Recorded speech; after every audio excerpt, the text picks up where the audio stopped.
All right, good morning, everyone. Welcome to the Market Prep. I hope you guys are having an amazing morning. Hopefully, you guys had an incredible day yesterday. Good morning, John. How you doing today? Good. I'm doing good, Carlos. Looking forward to trading today and seeing what the market offers here. I was doing my pre-market prep this morning. I noticed all kinds of volatility right around 7:10 this morning Eastern time. Yeah. I think that's when Trump gets on his phone.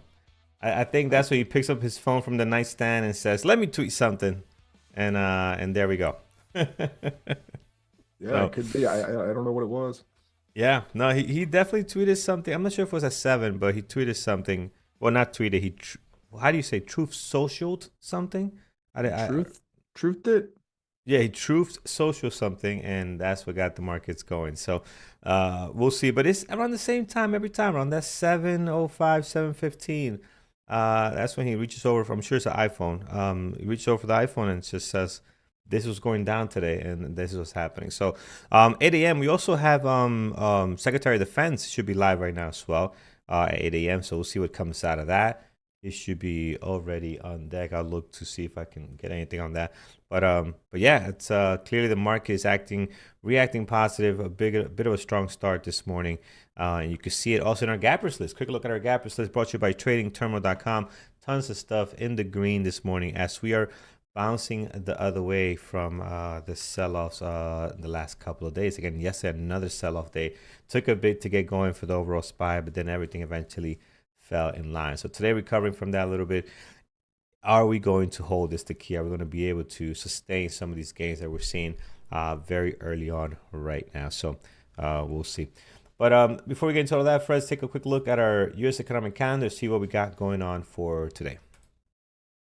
Yeah, the big one this morning is JOLTS. So we got the JOLTS job openings report at 10 o'clock this morning, I think. I don't have the graphic on my screen here. Am I not live?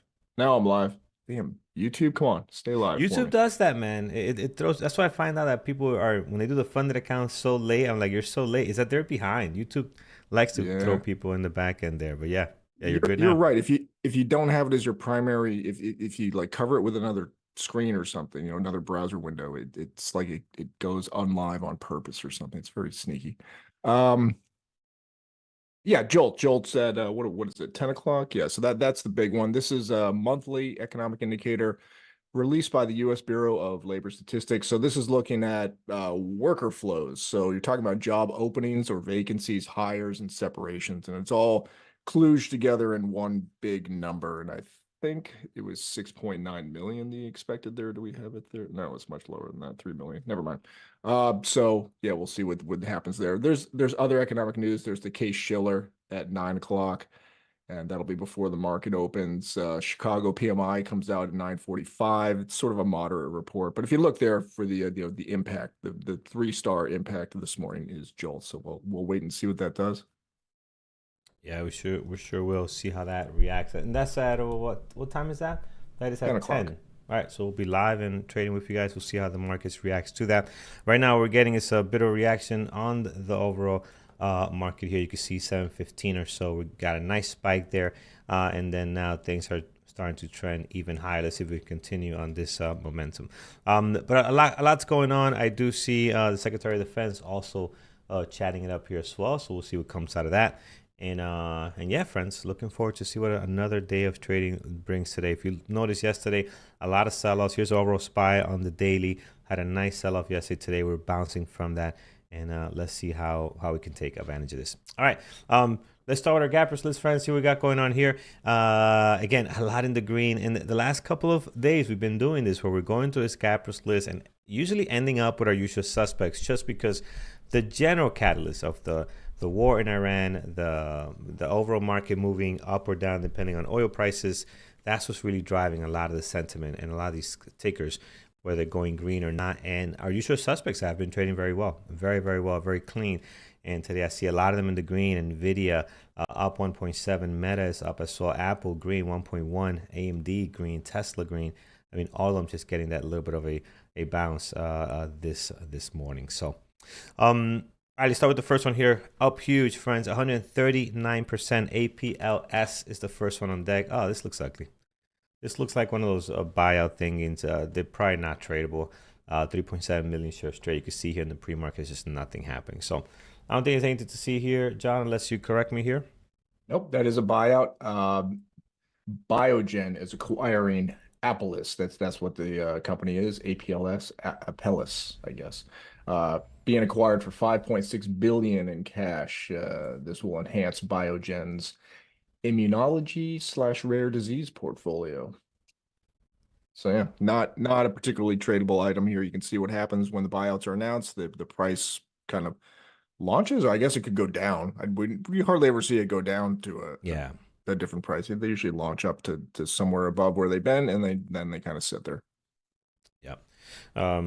Nothing to see here. Let's move on to the next one. It's going to be CNTA is next on the list. Another buyout. Another buyout. Yeah. Yeah. So. Yeah. This one is Centessa Pharmaceuticals. So being acquired by Eli Lilly for $6.3 billion, and that will help their portfolio of sleep treatment drugs. I guess I think is what Centessa focuses on. Everything's just being gobbled up by bigger companies, Carlos. It's hard to be a little guy anymore, right? It is, man. You see even here locally, like all these private doctors and all these private clinics, they're all just tied into the big hospital that's here. We got the Holy Name Hospital, and they're just buying it up. Either Hackensack Hospital. If you're in the area, you know Hackensack Hospital, they're huge, and you know Holy Name, they're pretty big, and they just buy all the little guys, right? So the point is, if you have a patient, right? If you have a patient that eventually is going to have a kid, well, if you're associated with Holy Name, that big bill is going to eventually come to Holy Name because you're associated with them. So everything's bought up. Every small clinic you look at, you see that the whole partner with Holy Name, partner with Hackensack. The big guys, always winning and taking the little guys not out, but taking part of their business, I guess. All right, let's see here. Continuing, those two are not good buyouts. If you're wondering why they're not good, most likely at the market open, these are not going to trade well, right? It's just going to go sideways. They're not really going to give you a whole lot of opportunity. Very rarely do we see a buyout give you great trading, intraday trading after the bell. So we usually keep those off the list there. SOGP here. What's SOGP? We are up 25%. Sound Group. And you can see here they've been active over the last couple of days. You can see a little increase in not so much in volume, but a little move up higher over the last couple of days. Yesterday had, actually this morning, big volume of 600,000. But for the most part, is that right? They're just not getting not even 1 million shares traded. Yeah, volume is extremely light, guys. If you look at the daily here, there's just nothing going on. I suspect this is not going to trade well today. It is a 3.2 million shares float. So yeah, I don't like this one at all, John. Me neither. They announced fiscal 2025 financial results showing strong revenue growth and a special cash dividend of, that's not much, $0.006. So less than a penny per ordinary share. I guess it could be good if you own billions of shares. They make you some money for sure. Yeah, but the combo of some positive results, shareholder return news is making it pop up this morning. Yeah, all right, we'll leave that alone. Let's go to the next one. I see you guys throwing this in chat as well. MRVL, oh, what we got going on here? This looks interesting. So we have it just happened, a gap up of 11.6 for the most part. So big jump here on the gappers list. 11.6, 925,000 shares traded. Do they have earnings or anything today? I didn't see the earnings schedule this morning. So I'm not sure what's moving them or any other type of news, but clearly news related with that volume coming in like that. We'll see if we can find it because, again, it just popped up on our list as we're looking at our scanners here this morning. So The news is people are really getting into ice cream cakes, Carlos. So they're getting a huge boost from a recent interest in those. Does that make any sense? Does anyone get that joke? Every time I Uh, see Marvell, I think of Marvell ice mhm. cream cakes. Do you know what those are? Yeah, I know exactly Yeah. what those are. Yeah, yeah. Okay. I just throwing that out there. I don't know what the news is on it. Yeah, Um, I was going with fake ice cream cake news. What yeah. what could the news be here? Let me poke around. Nvidia investment I'm seeing Oh from yeah, JS Nvidia just Trading. Okay. yep, Nvidia just invested 2 billion into Marvell, so it's Hmm. up by more than 10%. What do they do again, Carlos? Refresh my Uh memory. It's not ice I don't cream even know. cakes. I don't even no, it's not ice cream cakes, and it's not the movie, the franchise. So I don't know what these guys do, or Here it the is. comic books. So I don't know what they do. Is it chips, They guys? It is designed, chips. they design, develop, and sell analog mixed signal digital signal processing and embedded standalone integrated circuits. Sounds like a It's part of funny. chips. I think we did look that up before, because we were curious. Yeah, yeah, I remember either Peter or myself looking that up before. So, all right, they got the big name on there, Nvidia. We've seen this many times before. So let's see what happens. Let's see. I personally, man, I dislike the stock. It just does not trade well. The few times that it's been in play, it's the price action is so bad. It really is so bad. So, giving them the benefit of the doubt with this news, Nvidia is a giant that if you're partnering up with them, where they're doing a small investment that could be huge for them, very small for them, for Nvidia. That I mean, um, I don't know. We'll That's see. the funny thing is 2 billion. It's small. That's the sad thing. Like I saw that news initially, and I Yeah, was like, "Wow, what a vote of confidence for I Marvell know. from Nvidia." But it's not. It's chump change. It's Yeah. we. So I mean, Yeah. are we gonna run on this? Are we gonna go to 104 on this? What's happening? So I don't know. Just for curiosity, I am gonna put it on a secondary list, just because I want to come back and see what it did today. I don't want to forget. So MRVL, I'm gonna put it on here. Again, I personally do not like the way the stock trades at all, and I have watched it plenty of times, and it's just not my favorite. I'd rather watch anything else, a lot of anything else instead of this one. So that's gonna be the case today. But I want to see. I want to come back. I want to see if the Nvidia name holds the power that it does here, and allows even this stock that does not trade very well to actually do something. So we'll keep an eye on it. Today could be their day. RL is back on the list, friends. Check it out here. We are up on 9.3, 2.3 million shares traded at the moment. And you can see here we're getting gap up, although we're gapping up, but we're sold off pretty aggressive from the previous highs here, right? Over at 1274, down to about 950 and going lower. These second days, third days, this will probably be a fifth day play for this one. They're not ideal. The float on this one is 2.1, so I think the fun might be over. You can see here on the daily how high they went just 2 days ago. And again, just very difficult to trade. It's not going to be on my list. John, I'm sure this is not something you're going to be watching either. I don't think so. No. What is ARTL? What was the news here? It's sort of yeah. What does the daily look like, Carlos? I think this has sort of been in play, right? I don't know if you mentioned that. I was reading something else while you were talking, but I think it's just ongoing retail interest. Yeah, yeah, it's been bonkers lately. So yeah, it's nothing real new here. There is some news about expansion of a GLP-1 obesity treatment program or something for glaucoma, but I think it's reverberations of past days of good times. Yep, old news here, but as you can see, it's moving some more today. But again, I don't think it's tradable. Hard to borrow too, so you can even short it if you wanted to. It's going down, down, down right now. That's all we're really seeing here. So let's skip on that one. Let's see what else we got going on here, friends. Let's head over to the next one on here. We'll do a couple of more BNAI,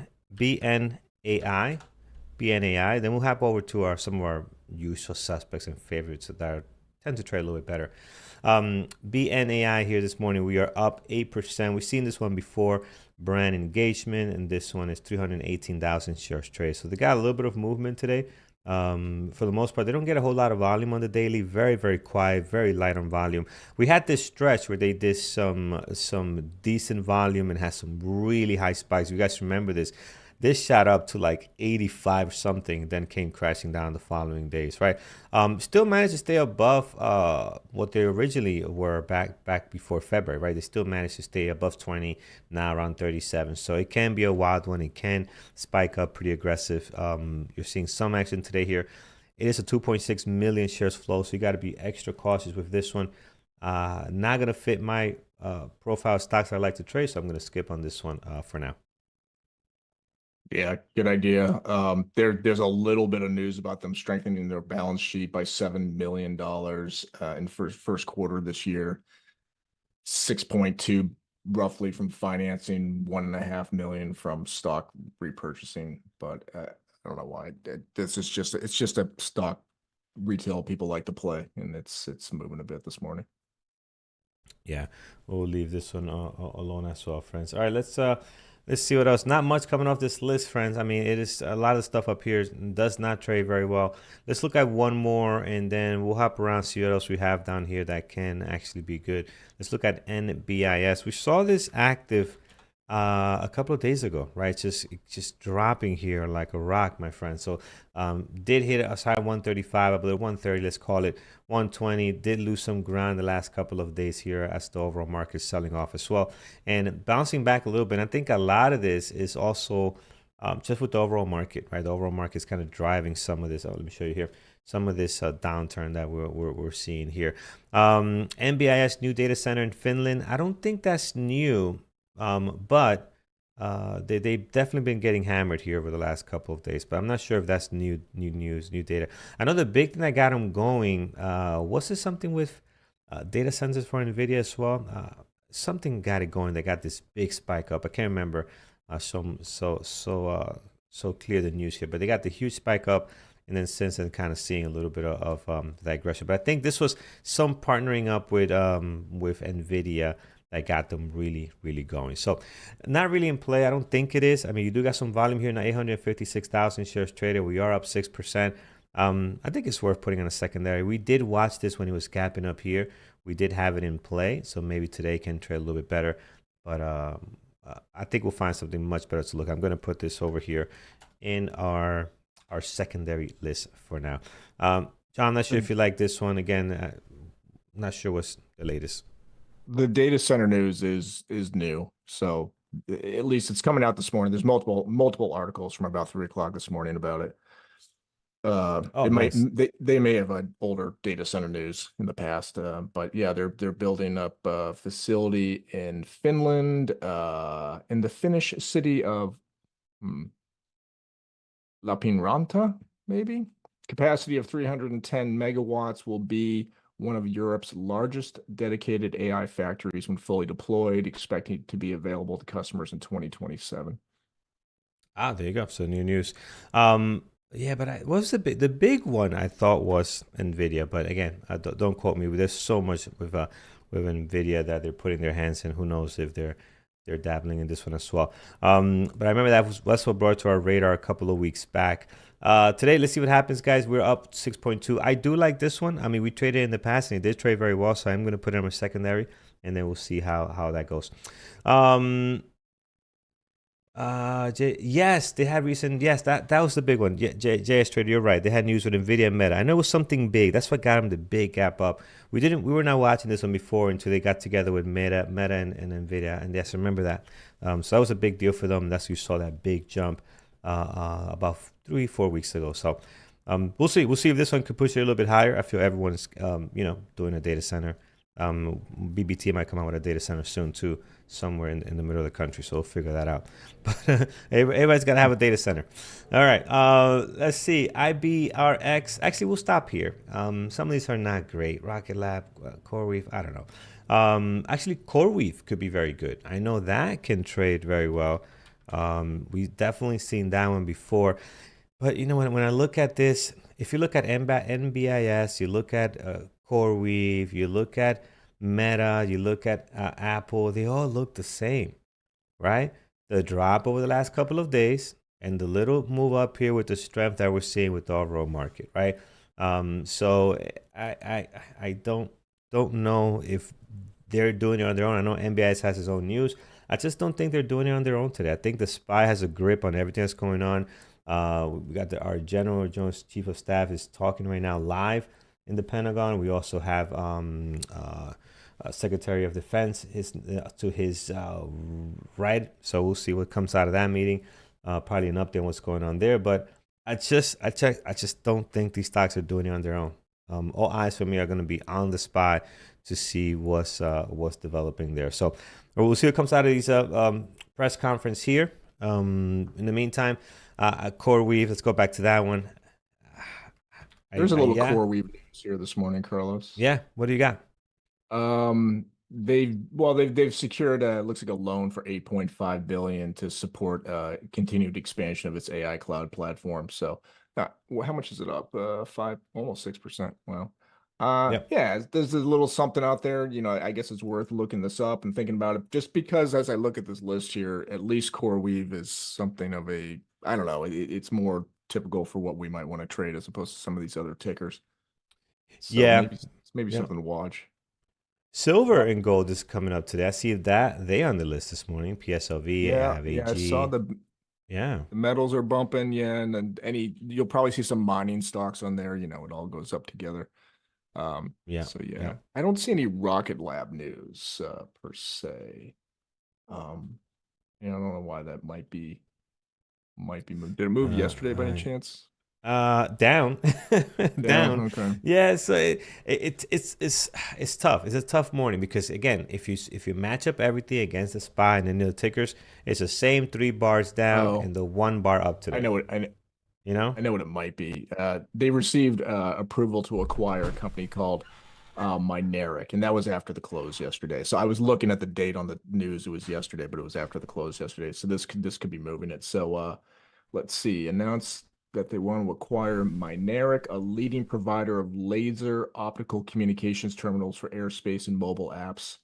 That's interesting because these satellite constellations that we have the Starlink one, and Amazon's looking to launch theirs. I cannot remember the name of it, but these satellites communicate in one way is by laser communication, that shooting light to each other out there and up in space. So that's an interesting company to acquire for Rocket Lab, so that they may be thinking of a future where they are participating in that kind of technology. Yeah. All right. Well, we'll see. I don't like Rocket Lab, so I won't put it on my list, but you are getting some volume though. 826,000. You're up almost 4.8 on this one. Could be interesting. All right, man. I'm not getting the warm and fuzzy out of this list myself personally, John. Anything else you like on the gap up before we head over to the gap down? Not much there to look at, anyways, just 2. But anything that's coming off this list that you like? Off that list, not so much. Not really. I'll be watching my typical list here, my primary list, and as I look at it, a lot of good gap ups, moderate gap ups this morning. Microsoft, like these are all the stocks that are up about 1.5%. Microsoft, AMD, Amazon, Meta, Google, NVIDIA, and Tesla. They're all up between 1.2 to 1.5%. Very, very consistent there. So it looks like a playable day for me, but nothing on my list is really particularly standing out. Like kind of the way it works for me is the more gap up, the better for me. Even down my secondary list, I don't see it. We've already talked about Rocket Lab and CRWV, which are gapped up the most on my secondary. So no, nothing's really screaming to me that we haven't covered here. Yep, gotcha, man. Same here. I don't see anything that looks great. I'm gonna look at the secondary list. We only have Anna here. Anna has been high flying lately over the last couple of days. You can see here going from about $3, even lower, maybe $2, heading up towards $7, $9 yesterday, and today we're hovering around 10, just below 1050 is the high, and 920 is the low. So some pretty good movements on this one. It is a low flow ticker. You do have shares for sure of Interactive Brokers. That's interesting. All right, how much we have here? That's not going to be around for long. Just 25,000 shares. Usually stocks like this with this low float that are moving high like this don't have plenty of shares to short. But yeah, there it is. We are getting some good movement there on Anna. As far as it being tradable, it's got to fit your niche, right? You got to like that low flow type of stocks. I'm not a fan of those. The next one that's on here is AXTI as well. Another one that's been moving. Even though it's a lower flow at 36 million, this one on the daily has been pretty steady though. Like I know it has some wild moves, especially lately. You can see how big these candles are. You're talking about some are at least $20 candles here on the high and the low. On the body, the candle you're looking at almost 15 bucks. So it can move for a $60 stock. That's a lot. So you got to be careful. But it's been steady, steady as she goes, man. In February into March, it's been doing pretty well. So not, won't have it, but definitely one that if you do like these lower flow stocks, it's been moving pretty well on the daily. I want to say, John, I know out of these two, you're not gonna like any of them, but anything to add on them? AXTI, did I look up that one this morning? I don't think so. What was the other ticker, Carlos? Anna? Anna's that energy company, so whoopie-doo. Yeah. They're going up and down. AXTI, let's see there. No, I don't even see any news for them. No, I don't like trading either of them anyway. Yeah. Right. Nothing to see there. All right, friends. Yeah, that's our gappers list brought to you by tradingterminal.com. Again, not a whole lot coming off this list. There's a lot of stuff on here that is pretty much moving with the market. You got a couple that have news, some headlines like NBIS, right? New data center. CoreWeave's got us a little bit of news there as well. So there are some tickers with some news behind it. But for the most part, a lot of these are just, overall stuff. You got some metals and mining companies on here as well. If you like to trade those, you're definitely in play today because a lot of them this morning on this list. So, all right, we'll stop here. Let's take a look at what you guys like this morning. I'm probably going to fill up this list with usual suspects. I'm probably going to be looking at MU's red. Actually, MU is the only one on my list that I have here that is in the red. So let me show you guys if I can move this over here. There's some of the stuff we had in play yesterday. Here we go. And for the most part, these are low flow stocks that were in play yesterday. But for the most part, MU is the only one that's in red. Everything else, Tesla, AMD, Apple, Meta, Nvidia, Coin, Microsoft, everything in the green besides MU. So pretty interesting there. And they got smacked yesterday, man. They got smacked around, as you can see here, 360 all the way down to 318. And yeah, I'm gonna have them on my list again because I think they're trading very well in the last couple of days. As well as Meta. Meta's been doing awesome also. So yeah, I'm gonna probably fill that list with that. Let's take a look what you guys like. Good morning, Rhinos. Good morning, Mr. Sean or Sean or I can't Cindy care. I gotta figure that out. And Microsoft. Let's take a look at that. Microsoft this morning. What do we have here? Up 1.6. Man, Microsoft continues to just get crushed here. I mean, this is the overall market putting the pressure on it, of course, but clearly we're having some issues here as well. So a little bit of a bounce today. Is it going to be my go-to? Probably not. But I think it's worth watching. I think Microsoft is worth taking a look at. So we'll put it on here. You did mention MU as well. I will look at MU. Does MU have a downgrade? Oh man, that's not cool. So downgrade on MU, we'll check that out. But when did that happen? Because man, yesterday that happened throughout the day. Yesterday, that sell off is just I didn't realize how much they sold off. Usually things slow down. We were watching it here in the pre-market in the intraday. It dropped, and it just kind of slowed down a little bit in this area. But did not notice later in the day. It kept going, never stopped, kept going. So man, they are hurting. So yeah, we'll be watching this one this morning. John, did you see any downgrades on this one for today? Nope, no. I mean, MU's down a percentage, just barely, or almost. SNDK is a little red today too. In fact, you mentioned MU is the only red one on your list, and SNDK and MU were the only red ones on my list. So, Yeah. they're that I don't think it's a big deal. I don't know exactly why. Other things are gapped up about 1% and they're down Hmm. about 1%, but I wouldn't read too much into it. Yeah, yeah. Yeah, so they're down. Also depends who did the downgrade too, right? Like I haven't seen this downgrade you're mentioning. If it was somebody that doesn't really matter, probably wouldn't have a big impact.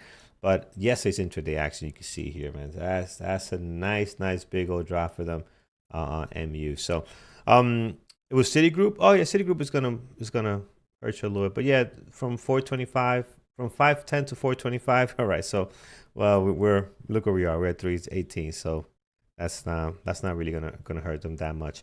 All right, let's continue here, friends. What else you guys have this morning? We have Microsoft MU is good. ONDS. What's going on with ONDS? Oh no, ONDS. ONDS is taking it to the chin here. So they're down about 850. I know a lot of people are looking for a possible run and breakout above 15 here. But man, they're not doing so well. For me, this is not a great intraday trading ticker. I know you watch it with a lot of people that are trading it, swing trading it in our community, but it's not a great intraday ticker. The few times I watched, I think I traded it once and it was just horrible with the price action. So I don't plan on having it on my list again.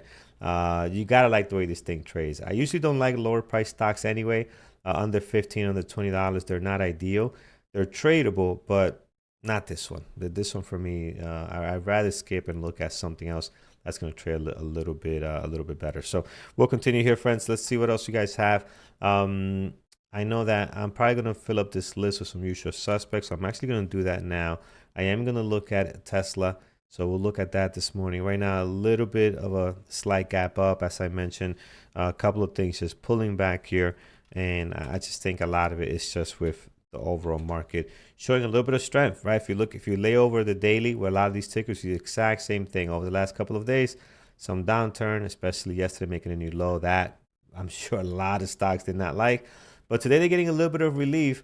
But is this going to hold is the question, because we saw what happened yesterday. We got a nice gap up saying, hey, all is dandy. And boom, look at the sell-off there that we got from the overall market. So we'll see what happens today. As we're doing the same exact situation, we're gapping up almost near where we were yesterday. Can we break out here and all is forgiven, or are we going to see some more blood in the water here as we drop lower? So we'll see. Infamous says it's a trap. It could be.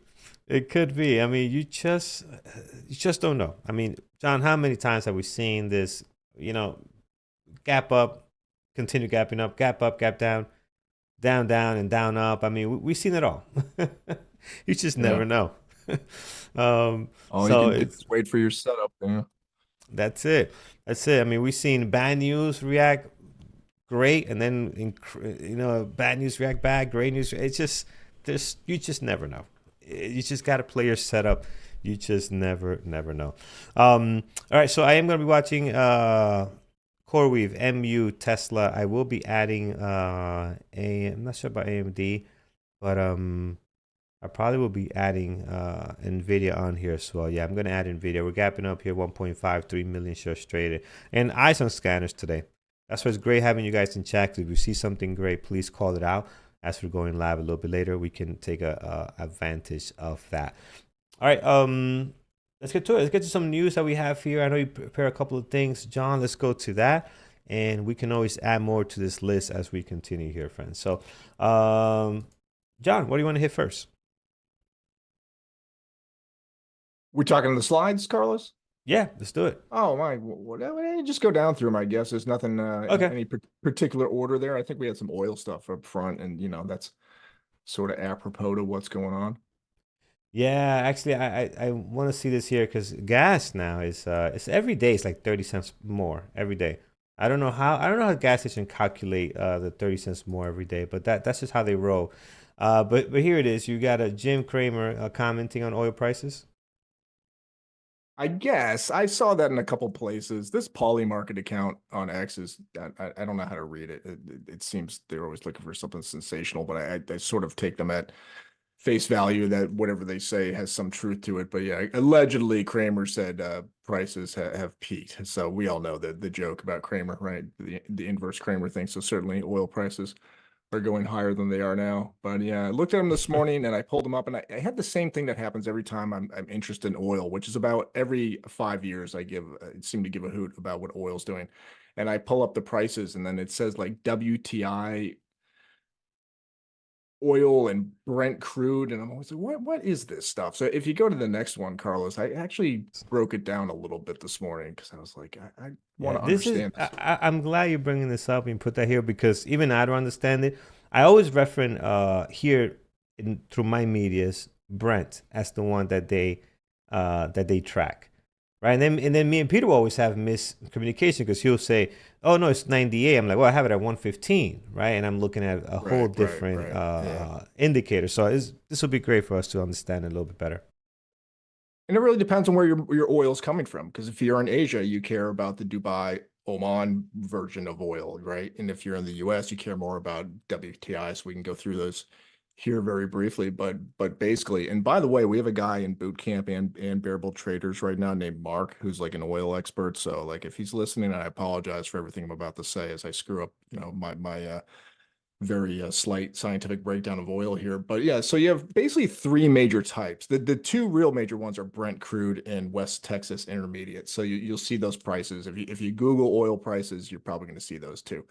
So Brent crude, where does it come from? Like it comes from the North Sea up around that region, and it's light and sweet. So what does that mean? Like so light oil is less viscous, so it flows easier. If you remember the whole Venezuela thing, when we all know what happened, right? They snatched up Maduro, and then it was like, oh, the U.S. has access to this Venezuelan oil, and a lot of people were saying, well, it's not as good as it sounds because that stuff is real chunky. It's like real thick. So it's a real high viscosity oil, and it's harder to refine. So just think of it that way. The thicker and goopier this stuff is, the harder it is to make into gasoline and other products that you eventually want to get out of it. So Brent crude is this light sweet kind, and sweet means less sulfur essentially. And what I read this morning says it could actually be sweet to the taste. I don't know who's tasting oil, but allegedly that's what it means. But it's the lightness is measured in this API gravity measurement, and basically the higher the number it is, the lighter it is, and the easier it flows. But Brent crude's delivered by tanker. It's seaborne, so that's how it's typically distributed. So they have a global reach, right? Because you can tanker anything around the world. Um, the pricing it accounts for about 2/3 of the world's oil trade, and it's really the primary benchmark. So if you're going to pick one, you go for Brent crude. The second most popular is West Texas Intermediate (WTI). That's produced not just in Texas. I mean, North Dakota oil is considered WTI oil, so don't think of it only as the state of Texas, but similar to Brent crude in its sweetness and its lightness, but um, the logistics are totally different. Most of this oil is sent up to Oklahoma to be refined up there, and it spends its life, a lot of it in North America. And then you have the Dubai Oman oil. I was actually surprised as I was looking this up to learn that I figured whatever Saudi Arabia's oil was would be like kind of the global uh standard. I don't did I've always thought of that as like Saudi Arabia is like the biggest Yeah, dog in the whole well, oil the thing, oil but money, they figure it out, right? They got the whole yeah. process fine tuned. But I mean, certainly they are, and obviously a ton of oil comes out of the Middle East, and we're certainly learning that these days. But it tends to be more medium, so that's going to be a little thicker, and it's used mostly as a benchmark for Asian markets. And so again, it kind of depends where you are in the world as to what oil you care about. So if you're in Asia, that's your oil, right? And if you're in the U.S., you're more about the WTI, et cetera. So there you go. That's what I learned about oil this morning in about 5 minutes. That's all I can tell you. Yeah, well, that's good, man. Because again, I was bringing up one price, somebody was bringing up another price. I'm like, how did they get that price when I have this one? It depends what you're looking at here. All right, press conference is still going here. You can see it live on a couple of sources, but you got the Secretary of Defense there answering questions now, and I'm sure they probably I can't hear it. I'm not hearing it, but they're asking probably the question about Trump's tweet this morning about. You know, this is Yeah, not and my actually, oil. since you're mentioning that, go to Yeah. the graphic for the war news, the Italy, France, or Spain, and Oh, the yes, yes. This one here. Yeah. That one's in reference to what's going on right now in the press conference. Yeah, this one right here. So news coming in lately. Europe's kind of locking down their assistance, and I use the word assistance lightly because they're not, participating kinetically, as we say, in this war. But I'm sure it's no news to anybody that a lot of U.S. basing occurs throughout Europe, and it's a great midway point between the U.S. and the Middle East, right? So we always have planes. I mean, we have permanent bases in Ramstein in Germany and Spangdahlem in Germany and in the UK, and there's naval bases in Spain. So there's stuff everywhere. And lately, they're just now. I mean, some of the European countries are further locking down how they want to participate. So Italy's refusing U.S. aircraft to use a Sicily base for Mideast operations. Spain is closing their airspace. And actually, Trump's tweet this morning was about France, apparently doing something similar. So I didn't get exactly what the constraints would be, but France might be getting in on this game. Then on the other side of it, you have now this is more like private sources and alleged news. But the Washington Post is reporting that the Gulf allies are privately making the case to Trump to keep going. So that'd be Saudi Arabia, the UAE, et cetera, a couple other countries kind of pushing him to finish the job, to really do everything they can to dismantle the current regime, basically try to find some sort of government paradigm shift if they can achieve one. So I don't know. These are the different forces at play, the different encouragements or lack thereof throughout the globe. So this thing continues to be very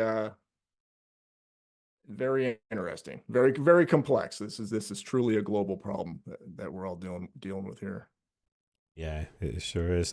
And there it is. The conference is over, so we shouldn't expect any madness to hurt our movements here in the pre-market. So that's all done and taken care of.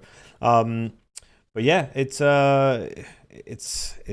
insane. I don't know what the plan is, but it is affecting the markets for sure. Right now, we are still up slightly, 1.2 at the moment, and we're holding this gain here. So it'll be interesting to see at the market open. What can we get out of it? I see you have some other stuff here too, man. This is nice, interesting here as far as some space news. Oh yeah, this is big news, and it's kind of sad that this is really being overshadowed by everything else in our lives, from this war to whatever else occupies our social media feeds, and and whatever. But yeah, so the Artemis II mission is lifting off. It'll be, if it goes on time, by the time we do this show tomorrow morning, they'll be up in low Earth orbit, getting ready to then do a movement to the moon. But it'll be the first crewed mission beyond low Earth orbit since 1972. So Wow. we don't go that far, like when you think of astronauts out in outer space, the old shuttle missions, the current SpaceX capsule missions to take people to the space station. It's all what's called low Earth orbit, and it's not particularly far from Earth at all. And I don't know what the orbit the altitude is for the space station, but it's hundreds of miles, maybe 1,000. I don't know. It's something like that. The moon is 260,000 miles away, so it's a big difference. So yeah, they haven't done this since the last Apollo mission. So what they're doing is they're testing out the capsule, basically. So if you are familiar with the old Apollo missions, this is like Apollo 7 and 8 kind of combined, where they're putting people in the capsule for the first time, which was Apollo 7 kind of sort of mission-ish. And then Apollo 8 was, no, wait, do I have that backwards? No, I think 7 went around the moon. I can't remember, but one of them went around the moon. So before we ever landed on the moon, they flew around the moon to kind of make sure they could get out there and get back. And that's what we're doing here. So it's exciting. So I hope it goes well. It'll actually be the furthest humans have ever traveled from Earth. So it'll be similar, not a lot further than the Apollo missions, but technically further. And Yep. and for what it's worth, the fastest crewed reentry back into the atmosphere, which I know astronauts hold as a badge of honor about how fast they come screaming back into into the thick air of Earth. So they Yeah, got that yeah. going too. It's interesting that we haven't tried this since 1972. That's you would think now with the technology you'll be doing this every other weekend, but I guess it's not a thing. But yeah, yeah, let's see what happens. Um, all It right, friends. might be a way to make money now, Carlos, which is interesting. And this could be Mm-hmm. interesting for us as traders, not in 10 years. We might be interested in moon companies. And it sounds silly, but it might be true. But yeah, back in the 70s, there wasn't a way to monetize the whole thing. It was more of a circus trick, to get out there and get Yeah, back and do a saying little bit of we did science it. and figure us out what's there. But yeah, it was kind of a flex. But there are reasons why it may be lucrative to have moon bases, and they've talked about data centers up there, and they've Elon wants to use it as a launch site to send satellites into Earth orbit. So they would launch them off the moon because the gravity is 1/6 of Earth. It's exponentially much easier to get stuff in the space from the moon. Um, so they're talking about making almost like a slingshot kind of thing to launch Starlink satellites from the moon so that they can then orbit the Earth. It's all kinds of all interesting stuff. Yeah, yeah, it sure is, man. All right, friends, there you have it. Quick look at our gappers list. Not much has changed. Spies looking to go higher, trying to make a new high here at 640, and a lot of our tickets, as I mentioned earlier, some of our usual suspects. I'm going to be looking at Tesla, AMD, still all in the green. MU making its way into green as well, so slightly, barely getting its way into the green here. Apple, Meta, and some other ones now still doing pretty well. So, all right. I think we covered what you guys like this morning. Let's give you an update of what's happening in our community. You can head over to bearwithtraders.com and see what's taking place in our webinars page. So click on webinars, scroll down. I'll show you what that looks like here, and you can see what is scheduled for this Tuesday. There is some confusion here with my webinar. I know we're having it. It's listed in both places. It's listed here and also in Trading Terminal. I don't know where I'm doing it, but I'm doing it tonight at 8 somewhere. But I'm gonna go with it's gonna be here, but it's also listed at the same time in Trading Terminal, and we'll figure out what's the plan there. But this webinar for sure happening at BBT. We'll have to figure out Trading Terminal. Yeah, BBT or Trading Terminal or maybe Madison Square Garden, Carlos. I think you could pack it in there. We could live stream from there. Yeah. So what are you talking about tonight, Carlos? I can't talk about your webinar. 5 minute ORB. So tonight we're gonna do a deep dive into my 5 minute ORB strategy. I got some new slides in there. I also got some new examples, and we'll talk about the different type of market conditions as well. We haven't presented that before for you guys. We've done a lot of that on P Capital because we know for P Capital we do 13 weeks of complete breakdown of the 5 minute ORB into different sections. But I'm going to include in this one tonight the different market conditions and how this 5 minute ORB works. So it'll be a fun one. Come by, hang out. If it's not your strategy, come hang out with us. It'll be a lot of fun tonight, 8 p.m. Awesome. Yeah. And then we have the following week, Jared talking the technical stuff. Credit vertical spreads, a structured approach to premium collection. So for all you options folks looking for those different options among the options and what you can do with them, definitely check that out. Jared always puts on a good show. And that'll be a fun one to watch. And then we have Brendan today at 11 a.m. doing, this is for all members. You don't have to be an elite member, doing DOS Trader Pro setup and basics for new traders. So we tend to have a lot of DOS Trader Pro users in the community. So we provide education for that particular platform. And Brendan always does a great job of that. So if you have some questions, I know if you're new to DOS, it's kind of like, man, how does this thing work? It's not intuitive. I don't know if I've ever used a trading platform that was entirely intuitive, but DOS is a great fast platform, but also has a UI from the 1990s, early 1990s. So it has a different look to it. So if you need some help, go see Brendan, and he can help you out. And even if you kind of think you know everything, sometimes it's good to pop into those sessions because you can always learn something new. I mean, 7 years later with DOS, I'm still learning new things, every so often. Yeah. It's a lot on. It's like an iPhone. If you look at all the features an iPhone has or an Android, whatever phone you have, you probably use about 5% of the stuff that the phone can do. I So mean, true.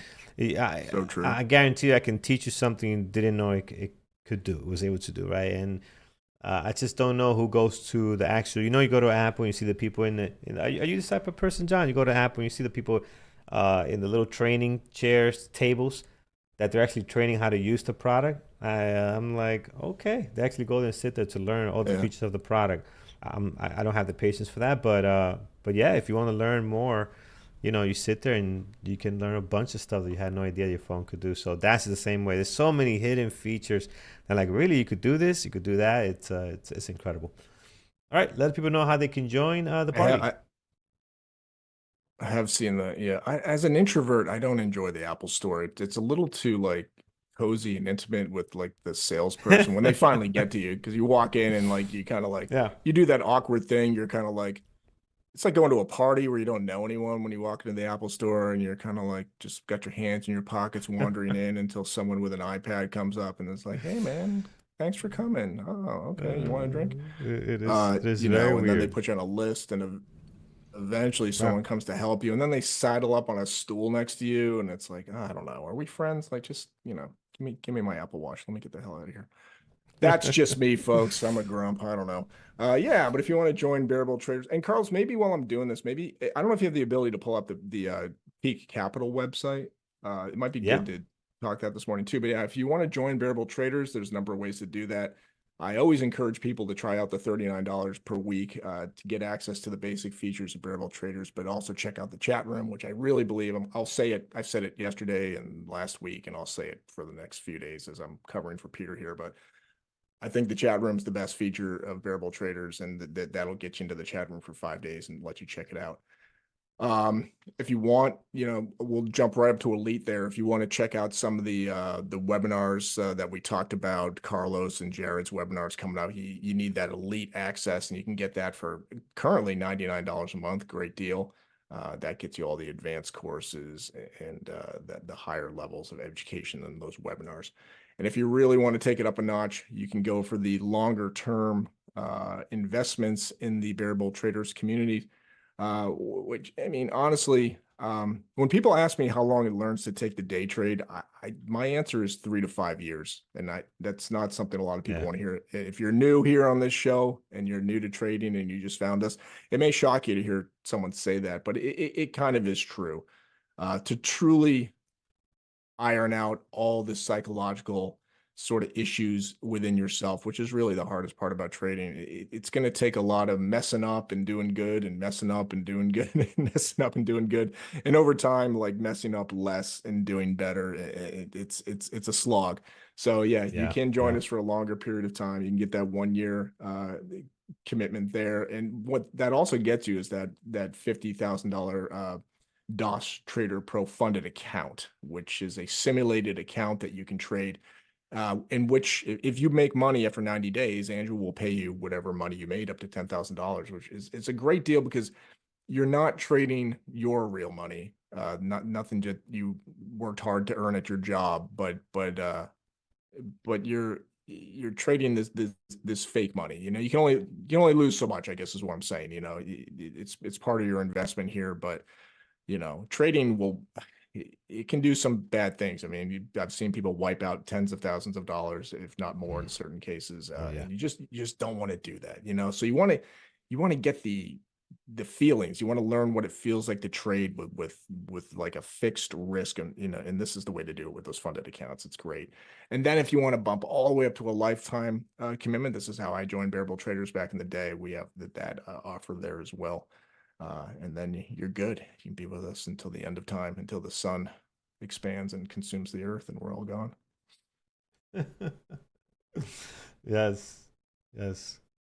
And I want to bring up another opportunity we have. We have another company called Peak Capital Trading, Andrew's prop firm.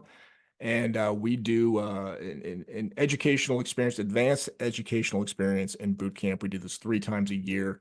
It's a 90-day journey together with us where you come to what we call boot camp. It's all online, but it's also all in person online. Like almost every event we have it might be every event we have now is in, what do we use? We use Google Meet for this. But you're on camera, you got a microphone, you can really talk to people, you can really, get some live mentorship in your trading and have like a good back and forth dialogue. And we're wrapping up the current one right now, Carlos, right? So we'll be done here in about a week, I think. Or is it this week? Yeah, this is the That's last next week, week. man. This is the last Yeah. week. So it's coming to an end here, and yeah, well, people have done an Yeah, amazing but job, and looking forward to their progress. yeah, great experience. I mean, I work in the boot camp with Group B. Peter works in the boot camp with Group C, I think. Brendan's got Group D. Megan's got a group. We got live trading every morning. We've got a series of classes from Megan where she talks like time frame analysis. We have a series of classes from Eamon on market analysis. We have a series of classes on the ORB strategy from Brendan, I believe. Is that correct? And then we have our weekly trade book meetings, which is really the backbone of the entire experience, led by Mike. And those lead to our weekly assignments where we work with you to build out your trade book. The whole experience is about building your own trade book. It's taking ideas from all of us or from anywhere else. It could be from a book you read or something like that, but it's helping you build that strategy in an analytical and structured way, such that after 90 days you're getting a better experience out of the better returns. So think about it. If you want to join us, it's at peakcapitaltrading.com, or just Google Peak Capital Trading. That's PEAK, and it'll take you to the website, and come check it out. We're gonna have a great summer boot camp starting in May. Yeah, yeah, check it out, friends. All right, excellent, everybody. Let's get ready to rock and roll here. So my list so far, guys, I'm going with a bunch of usual suspects: CoreWeave, MU, Tesla, NVIDIA. I got some stuff in the secondary list: MRVL, Microsoft, and NBIS. Also in play this morning, up about 6%. And just the overall market right now, we are just hanging tight here. A little bit of a gap up this morning, about 1%, and we'll see how that plays out. So. Over in chat, I've got a few questions that are being asked here. So, yes, the funded account is paper money, right? So the funded account is paper money. You're not trading your actual money, but if you win and you follow the rules, you can get the payout for actual real paper, like real dollars. So we will pay you out whatever you win, up to $10,000. So that's how that works. And then another question I saw here. I think that was in order to another good one. In order to join the boot camp, in order to get the most out of boot camp, what level should I be in?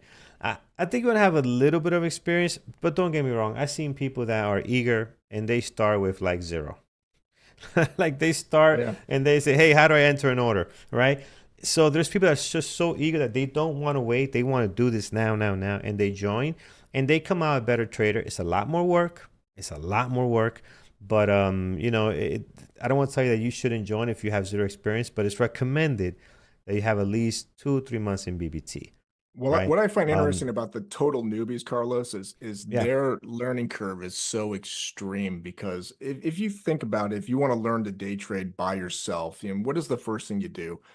Maybe you buy a book. You're certainly heading to YouTube to watch some videos, and you're trying to put together like, man, there's this guy over here and this girl over here and all this advice, and they're all saying some of the same stuff, but a lot of different stuff and contradictory stuff. And then you get a trading platform and you load that thing up for the first time, and you don't know what is anything on these, on these platforms. It looks, I remember the first time I had Thinkorswim the first time, and I got that loaded up. I'm just staring at it like a monkey. Like I have no idea what to do with this thing. What does this So button do? yeah, crazy, right? Yeah. And some of those buttons are dangerous, so you got to be careful. So yeah, I really enjoy the total newbies, because they go in, they don't know what buy or sell. I mean, they don't know what buy or sell means, but they don't know what bid and offer means. And they don't know long and short, really. And 90 days later, they're launched, they're fully like, they're trading. They even have a trade book, and they're probably doing in 90 days what it may take them 18 months to do on their own by the time you sort of fumble through it all. So we do have those, and then we certainly have the people that have some experience. I think for the most part, our boot camp folks usually don't have more than 6 months.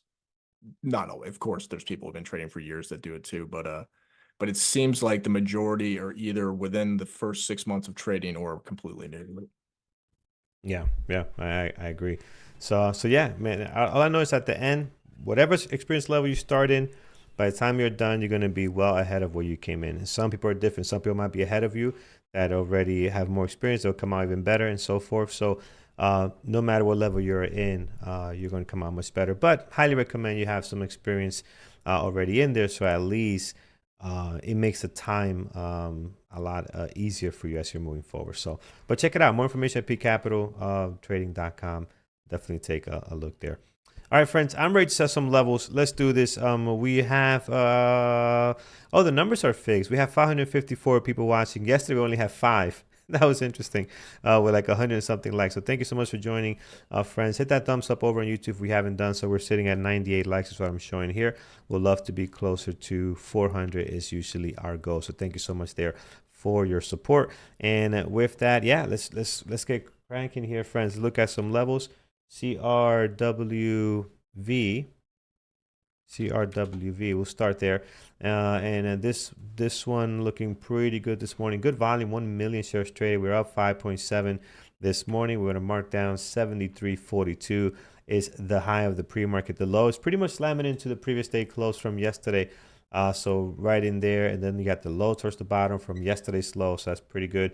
I think you're pretty much set. And then towards the top, you got the highs as well. I mean, we are in good shape on CRWV here. I just want to see if we missed any levels, and we might have the automatic levels might have missed this one right here around 70.96 because we do have a couple of areas kind of close to that. So I definitely want to mark that down at 70.96. I think it's worth having there on CRWV. And once you do that, I think you're pretty much set on this one. Next is going to be MU. I mean, what a sell-off yesterday. I think this might be the stock that sold off the most, at least on the charts.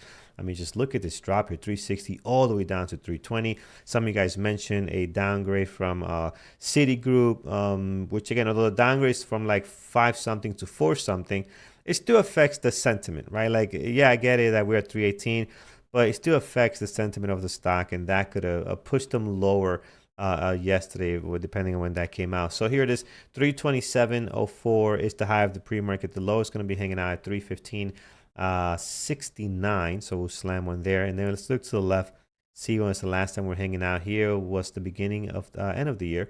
Big level down at 295. That would be a stretch if we get there today, but anything is possible. 295.97, and then we also have this right level here, 309.93. Towards the bottom. So that is MU. In case we see some weakness, we're ready both for the long, or if we're gonna see some strength here, ready for the long and the short as well, ready for both areas there. Tesla is next. Tesla right now just pretty much stuck between the highs and lows of the last 2 trading days. I am gonna add the high of the pre-market now, 360.77. We are going to add the low, 355.79, and once you do that, I think you're pretty much set, especially towards the top. Plenty of stuff here. I want to see anything towards the bottom. Below yesterday's low, right in here, we're going to find this really great level, 348.19. Just in case we do collapse here, friends, we are ready for that. And then the next one is going to be, last but not least, is going to be NVIDIA. Again, my list today, usual suspects. I am going to be watching the scanners, my turbo breakup, turbo breakdown from trading terminal. I'll show you what that looks like in a second.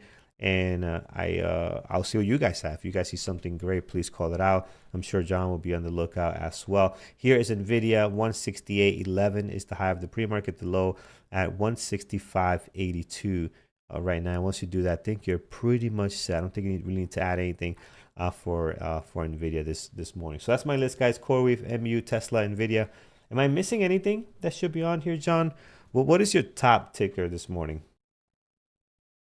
I don't want to sound boring. I'm not sure I have one. Yeah. And I hate to sound repetitive, but I mean, Tesla's always good. I've been watching Amazon again. It's just been trading well lately. You know the way it goes, though, Carlos. We were trading live together yesterday, and it was a slow start yesterday for me anyway, and I kind of think for a lot of people. And I didn't really get a trade until about 20 minutes into the day, maybe. Thereabouts 20, 25. But I have this like list of 12 stocks that I watch, and I have a monitor with the 12 charts, and it's kind of like auditions. It's kind of funny. I was thinking this yesterday as I was walking through the parking lot of my supermarket. This is how much I need to stop thinking about trading, but I was.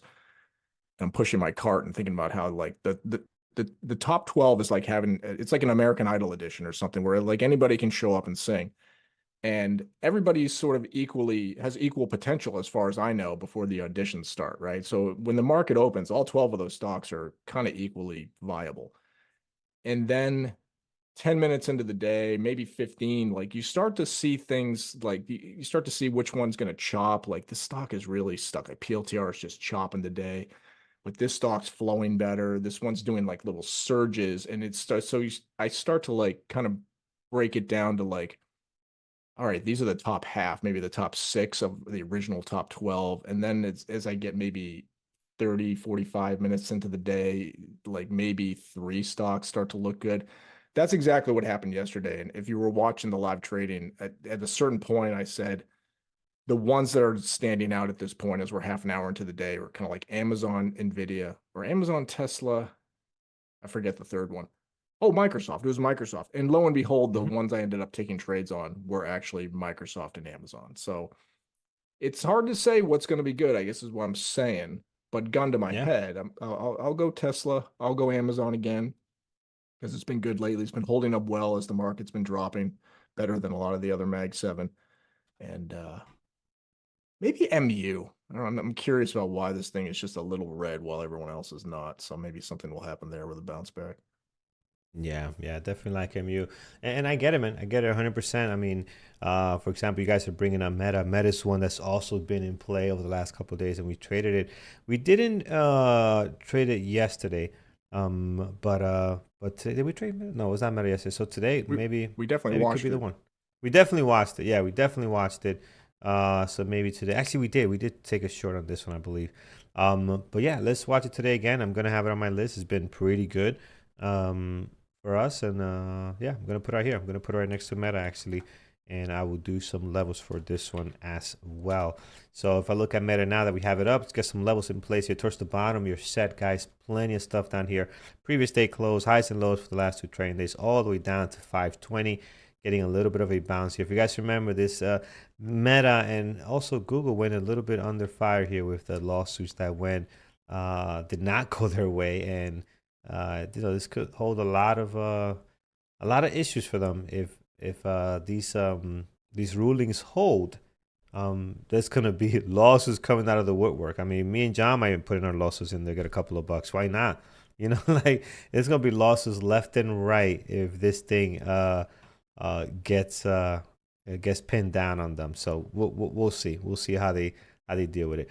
But right now, high of the pre-market 464.40, and then towards the bottom here, we're looking at 441. 40 is the low of the pre-market. So we'll see what it does today. A little bit of a pop this morning. Again, a lot of things slightly in the green except MU. MU struggling today to get green, but everything else slightly in the green. And quick look at our market, see how the SPY and the Qs are doing. Not sappy, SPY. Yeah, it's still up slightly. Still up slightly there, holding. Qs, same thing. And yeah, looking forward to how that's gonna start. All right, perfect. That's what I have, friends. Over in chat. Anything else that we missed that you guys liked this morning? We looked at Meta. CNTA, we did see this earlier today. Was it a buyout? I know CNTA and APLS both had the buyout like I think CNTA is a buyout too, actually. Oh, that was Centessa. That was a company getting, but yeah, that was one of the ones we looked at. Yeah, Yeah. right. So, yeah. So usually, Mr. Steve, these companies don't trade very well. When they say buyout, what you call it, catalyst, they don't trade very well. Most likely, the market open, they're not going to be tradable. You're not going to get any volatility out of them. So we'll skip them for now. Um, I do see quantum crypto news here from you, John. What do we got going on with Google Quantum AI? Which, by the way, Google, what's the Gemini? Gemini is Gemini, the yeah. really good. It's really good, and this is like this is really good I've compared to come to enjoy. I only use yeah. it through their, like when I Google something, now you get the AI response at the top, and then you can dig into that more. And I'm finding myself just going to that. I don't go to Gemini proper yet, but I'm willing to check out anything. All these models are driving me Yeah, nuts to a certain and, degree. and There's a lot of choice out there. I agree. There, it's really good. And only use it when I have my it's a Nest. I don't know what it is. It's a little thing there that you can talk to whatever the little speaker thing, and ask the weather, and it does a really good job. Alexa's got to get it together. Alexa is not. It's just you're reminding me of Apple. It is so bad with the responses, right? Google has always been so good. Like it just gives you details, and here it is, boom, boom. Alexa's got to get together, and let's forget about Siri. Siri is like this should be flushed down the toilet. It is the worst thing I ever seen. Apple I has read a failed post that this was AI thing.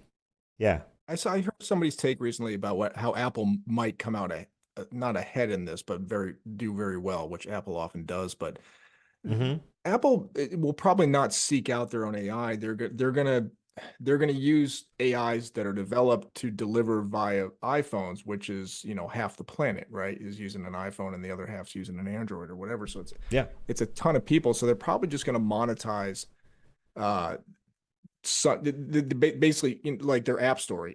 What do they charge? What do they take from an app? Like 30%? Is that still what Apple's getting? When you make an app, they get a huge chunk. They're going to Yeah. do something similar with delivering AI, and that's going to be their moneymaker. So Yeah. they may Because just they give didn't up on have it. like they were coming out with Apple Smart something. Like I guys, I know Siri is not an AI model, but they were coming out with one. It was supposed to be some Apple intelligence.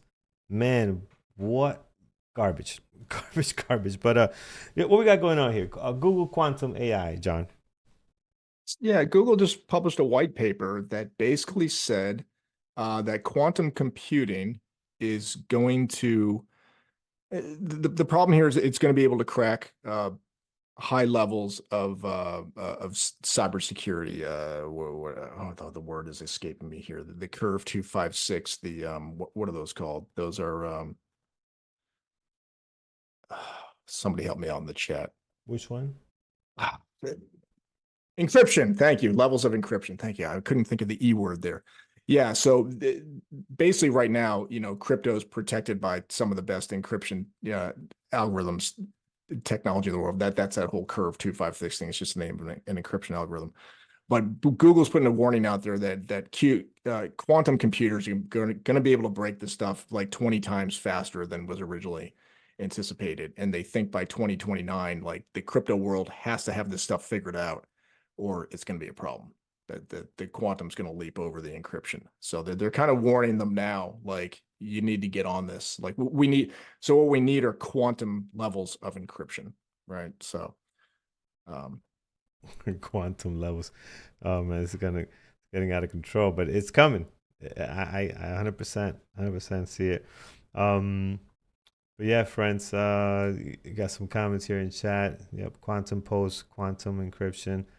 Google post quantum encryption. Yeah, I mean, it's the future, Post man. quantum encryption. That's the term Yeah, they use. Yeah. So yeah. that's where we need to get to. So yeah, and Ben's saying it's always been the case. Yes, it's been the case that we know this is a problem, but what Google's saying is it's going to be a problem faster than they anticipated, allegedly. I don't know. That's the article out there. It's not my cup of tea, but certainly not my wheelhouse to discuss. But it's interesting. It was kind of hitting the airwaves this morning. Yeah, there you go, friends. Um, Mo, yeah, I do see MRVL. It is dropping here from the high, still up 8.7, 2.8 million shares traded. I mean, this thing is in play today, and I do have it on my secondary list. Today could be the day, but normally I just do not like the way these guys, their day trading action. And we watched it a couple of times, and I tried trading it when they've been in play in the past, because we've seen them gap up and down plenty of times here. We've seen many times this thing hit our gap slits. You can see here on the gap out and down. But I don't know. We'll see. Today they got good volume. I do have them on here. Given how things look right now, I probably will pay close attention to them because I don't see anything that I truly love at the moment. So we'll see what the action is as we get ready for our market open this morning. Christian, giving an SWMR. We saw this a few days ago, right? Wasn't this yeah, this was the IPO. This was one that just recently IPO'd. And look at that. They're doing very well, actually, for an IPO. not bad on their daily. So opened up around 15, 12 looks like. Shot up to 38. Actually held that little dip, but actually holding on pretty good here. I forgot what they do, but I know we definitely spoke about this one a couple of days back. Let's take a look. Yeah, the company is Swammer. Swarmer. It looks like Swimmer. It's a terrible Yeah. name and a terrible ticker. Swimmer. Let's see. Can I get information on you? It's actually not popping up here. Trying to figure out what kind of company it is. Let's see if Yahoo Finance has that yet. Rating terminal's not showing up yet. Come on, fast internet. You can do it. I think it's an energy IPO of some kind. Yeah, it's hard to find information on it because it's so new that it's not populating a lot of these databases that discuss what the company actually is. I think it's energy related. Oh, they're saying drones. I don't know. So it sounds like a drone company. It's called Swarmer, which Yeah. is a really disturbing drone company name, by the way. Yeah, Yeah. I Yeah. guess it's drones. All right, let's see here, friends. Ukraine war drones. Yeah, I remember seeing something like Yeah, yeah, that. yeah. A drone No. autonomy software company supporting Yeah. operations in Ukraine. Okay. Yep. Swarmer. Oh, yep, yep. All right, excellent, friends. We are good to go. Still got 15 minutes to the market open, but we are set. We got our levels. I think my watch list looks pretty good. I'm gonna start typing it in here to get ready. CRWV looks okay, and then I want to show you guys the scanners. What I'm gonna be looking at as well that you get from TrainTerminal.com. So give me 1 second. I'm just typing in my watch list here, and I'll show you what scanners I'm gonna be looking at today because today could be one of those days where I think the scanners are going to be important to spot anything that might not be um, in my screen at the moment. So you head on over here. This is tradingterminal.com, and what I'm going to be doing is I'm going to be focusing on the scanners. You click here, and first you're going to get the scan. This is the scans that I use to prepare in the morning, right? So I got my gappers list. You guys only see this part here when we do this there. I'm just zooming into this area, but for the most part, I'm looking at this in the morning. Then I flip this over, head over to this train terminal here, and I'm going to get all the scanners that I'm looking at for the market open. So these two here, turbo breakup and turbo breakdown, are my two favorite ones for the 5-minute ORB. They tend to highlight things that are moving with a lot more volume, right? So I'm gonna be tracking these here to see if anything else comes up here that might not be on my watch list that we can actually see if there's an opportunity, right? So we'll keep an eye on that. I'll show you that today too on how it looks. It's obviously not populating now.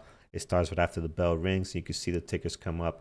And not everything on there is good, like any scanner, no matter how good your scanners is. Not everything on there is tradable. You got to get through the crap and find the good stuff. But I'll give you an idea. I'll show you later on which ones are usually tend to be a little bit better by looking at this list here. So I'll show you that when it actually populates. So again, this is by trainterminal.com. You can take a look at the scanners, and those are available to you there. So we'll see. And also you guys are, got a bunch of eyes here looking at different things. If you see something great, definitely call it out. So all right, let's see here. Tesla, I typed that wrong. Nvidia, and we have Meta. All right, that's my list, man. CoreWeave, MU, Tesla, Nvidia, and Meta. John, tell us what our team is watching. By now, we should have a couple of moderators list there ready to go. We got a few. We got Andrew's looking at Nvidia, Tesla, PLTR, and Meta. Gary's looking at Meta, Nvidia, and Tesla. Mike's looking at Nvidia and Tesla. Jared's watching MRVL, Microsoft, and Meta. So pretty much a lot of overlap there, except for Jared out there with the MRVL. Yeah, that's what we got for now. Yeah, I'm still watching my top 12. I'll send you an image of this. That's because I always mention this, and then people are like, "What are you talking about?" But in Yeah. Telegram, I'll just blast you Okay. what that list looks like in case anyone's curious. And it's pretty static. So these stocks don't change much. In fact, some of them have been since I started day trading. These have been the stocks I've been watching. like Apple, for example, has been there Yeah. since 2019 when I started day trading, and then some are newer, like PLTR wasn't there all the time, obviously, or SNDK, which is kind of a recent one. And what I'll do is if there's something interesting on the day, like say ARM is having a day, I'll swap out probably Apple is often one I'll swap out first because I just don't tend to find a lot of trades on it. So maybe I'll put ARM in for Apple for the day. And on a rare day, I'll swap out two of them, but it's usually just one day to day that might get added in there. But today I'm going to go with the classic list here and just watch these, see how they Gotcha. do. But you just never know, Carlos. I didn't know Microsoft and Amazon would be the ones to start looking interesting yesterday. So Yeah. Yeah. it's hard in trading because this is one of the you get a lot of classic questions in day trading that just come up over and over. But one of them is like, what stocks do I watch? There's like 6,000 stocks. How do you guys know? And your first inclination is to go to sites like maybe like Finviz. You can go there and it'll show you things that are like going crazy on the day. And they actually have like some scanners you can use for free, I think. And you can go to Trading Terminal and you can check the scanners there, develop scanners yourself. But it's tough to know what to watch. And so I have found personally for my trading that having a fixed list that tends to be pretty much the same day to day works very well for me because Hmm. I am a big fan of knowing the behaviors of stocks. And we talked about that yesterday with the spread, the time of day, the price, the sort of historical volatility or the catalytic volatility of the stocks. It, they really do have personalities. They do, and those can drift over time too. But there's a goodness in the familiarity. And so sometimes when I go to trade something I'm just not used to, like JP Morgan or something. I remember trying to trade bank stocks and Walmart or other things, and it's just like, man, I don't these trade different, Yeah. the way they move, the patience I have to have, perhaps, they're not gonna have explosive moves, and I kind of need that for my the way I've trained myself. Like I can't trade a breakout on Walmart that's going to take 28 minutes. Like I need to trade a breakout on SNDK that's going to take 1 or 2 minutes. Like that's what I'm used to reading. That's what I became good at. Not to say Walmart can't break its high of day and go up $1, just the same way any other stock can, but it's going to do it in a different way. So I want to seek out ones that sort of do it the same way as much as I can. So um yeah, that's one way to do it is to sort of fix your list. And then the con to that, the bad side to that is you miss what might be very interesting on the day that, the more catalytic stuff I tend not to watch as closely. And those can be great as well. So you got to kind of pick your Yeah. poison. Yeah, you do. I'm telling you, if I run these tickers through my most traded, I think eight of these are going to come up. I think my top eight most traded tickers of all times are listed here, especially with these two, MU and AMD. I mean, we went through a stretch. It was like almost 2 years. That's all we traded. MU and AMD Yeah. almost every single day. And to this day, we're still trading them. We're going back now 2018, 2019. I mean, there was just the stocks to watch, right? But yeah, yeah, that's how it goes. I used to trade Nothing Apple for wrong with $5 that. moves. Like Apple would Yeah, explode. It would put Tesla to shame today, the way Apple yeah, traded in 2020. Like it was volatile and great. And I used to trade Roku. I traded that for a long time. Loved Roku. Just a yeah, great yeah, day trading stock that made these really great, huge moves. Now it's dead. It's gone and it's gonna be dead forever. Maybe I don't know if it'll ever come back. yeah. But they come and Uh, go. this is interesting. What do we have here? Breaking on Amazon Leo. What is this, John? This I see a plane. I see Delta. Oh What's yeah, did I happening? send that to you? Yeah, Yeah. I love this space news stuff. I'm always interested in this kind of stuff. But yeah, Amazon's gonna partner with Delta for it's essentially like Starlink internet, but they're calling it Amazon Um.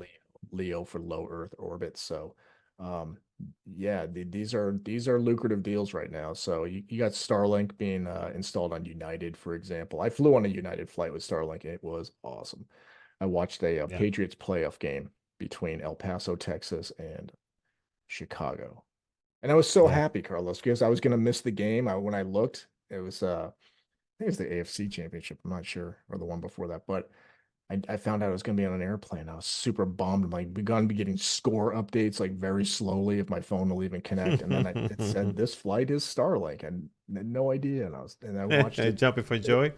watching Yeah. 4K flying through the sky. Like this is Yeah, wild, man. I it's hope a they can big never big go back. difference. Yeah, it's a Yeah. big difference. Yeah. Yeah. So yeah, So Amazon's trying to get their constellation going. They've already got, I believe they've already got some satellites up, maybe in the dozens mhm. or something like that. They have to partner with other providers, launch providers right now, because their New Glenn rocket is not quite there yet. You know, they don't certainly don't have the launch cadence. So actually, SpaceX has been launching satellites for Amazon, which, you know, believe it or not, I mean, direct competitor couldn't be more of a direct competitor, but they're launching those satellites for them anyway. Yeah. Yeah. The money must be good enough. Yeah. This sure is. Um, all right, friends. We are set to go here. Question. Yes, I do use Atlas. I have it here on my screen. You guys don't see it the way Andrew does. Like if you look in the if you go in the chat when we see Andrew, he'll have it right next to his thing. But I have it on a different monitor here, so you guys don't get to see that. But I do use Atlas on my trades. So, and the scanners. I guess you guys don't see that either. That's on a different screen as well. But I do use those. I think Mo was asking on that one. And can I get my own stock list on trading terminal scanners? I'm not sure what you mean by it, but uh, um, what do you mean by can I get? I'm not sure what the question is, but you could look up You your can stocks. configure the settings for yourself.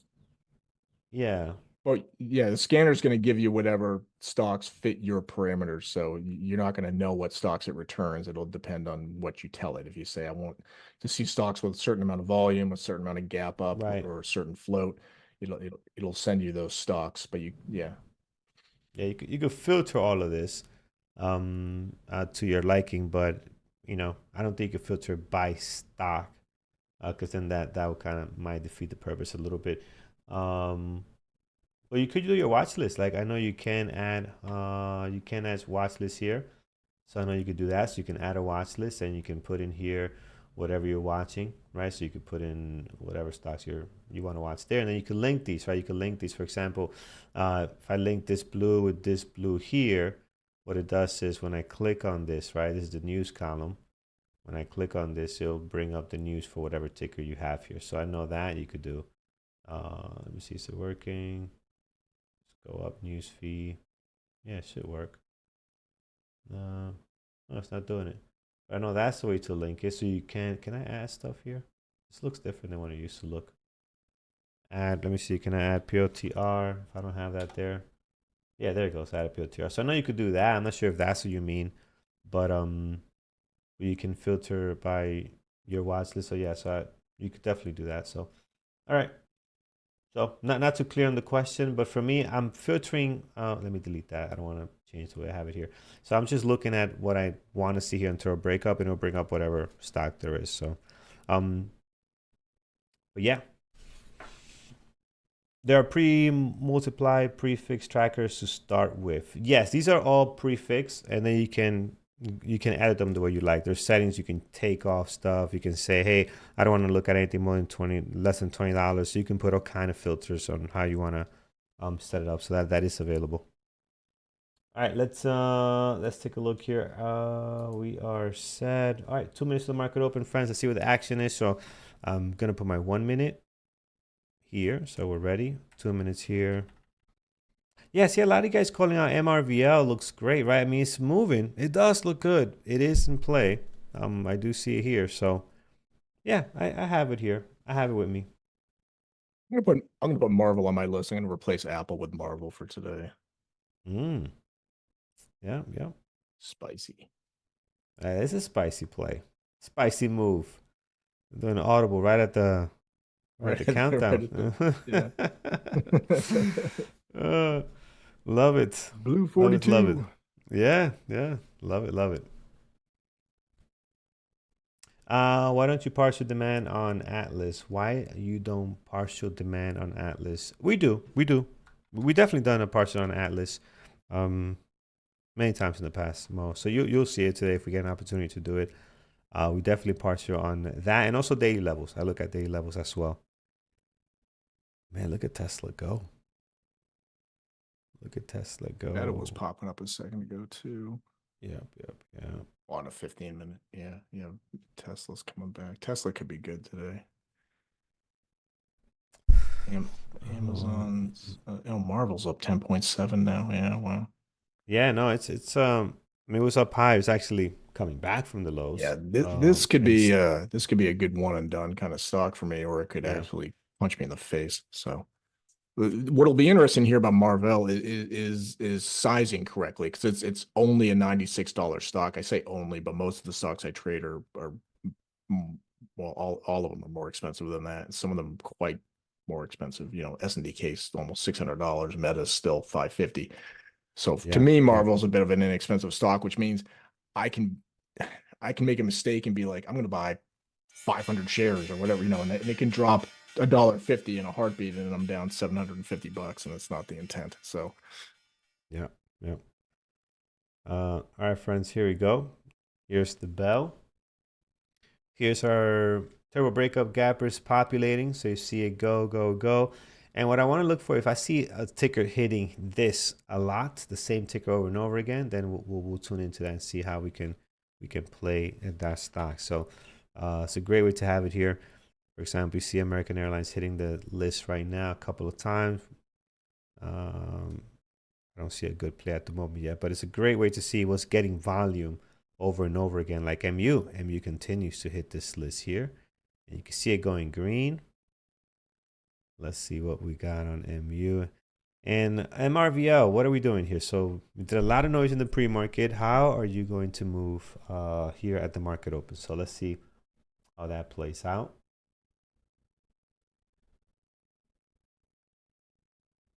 And we also have our market atlas. I got too many screens open. I got to close some stuff.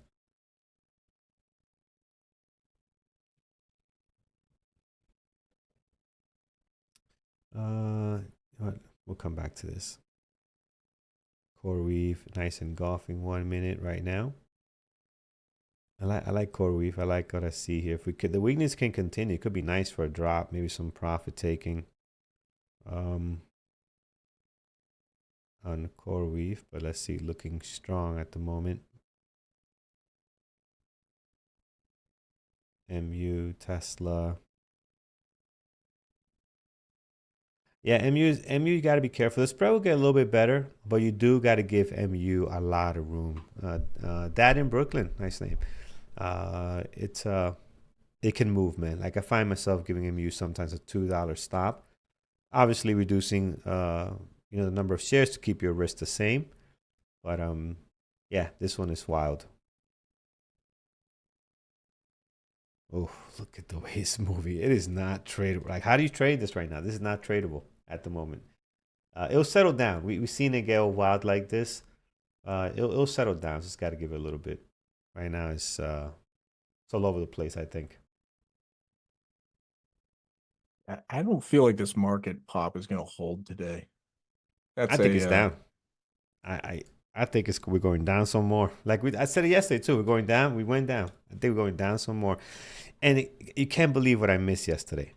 Can you believe I got missed on American Airlines by like 9 cents? Like this is my longer term stuff on Thinkorswim. 9 cents I got missed on American Airlines, and then now I'm like, man, I didn't notice because I was trading live. But if I was not trading live with you guys here and I was paying attention to the swing, I probably would have got in at 10.09. I'm not gonna battle for 9 cents, but it is what it is. Orders there. Let's see if we get picked off today.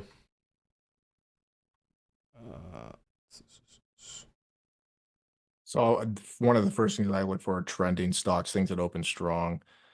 Nothing's really screaming super strong opener. Meta looks okay. Tesla looks okay. Nvidia looks okay, but not super strong. And then I'm kind of watching how they react. Well, what is the market doing? Are things fighting the market or following it? I'm just trying to get a gauge of that right off the bat before I trade anything. Might not trade anything today, Carlos, because our likes are only at 242. That's what I'm saying. Ouch. So I don't know that I can even place a trade below 400 likes. Did I hit the like button? I did. Okay, I'm good. I'm on the good side of things. Mainly you're long American Airlines. Yeah, I want to get long too. for longer term, but you're long for a day trade. But yeah, I'm definitely going long American Airlines. I got my order at 10 with Thinkorswim.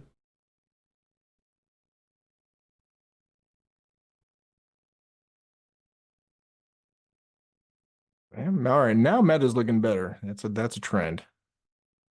So that's always interesting to me because if I get a first Yeah, pullback man, and a it's looking re-break, that might be nice. the trade I Oof, like. man, Market's it's coming looking back good. up. Q's over high of day. Coral Reef too. Everything is rocking. The spy. Oh yeah, CoreWeave. I should probably watch Spies. that too.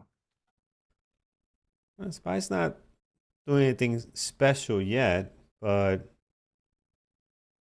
things are looking a bit stronger here this morning.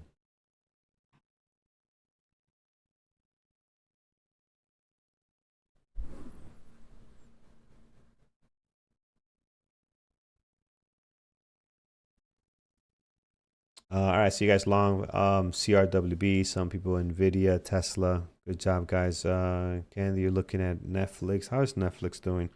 I know they made some noise yesterday. Today up 2% today. Okay. Netflix up 2%. Good.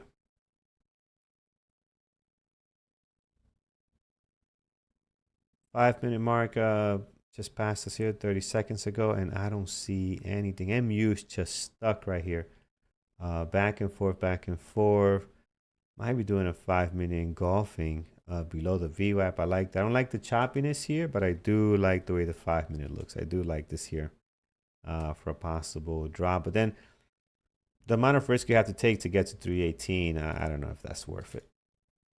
323 is a stop.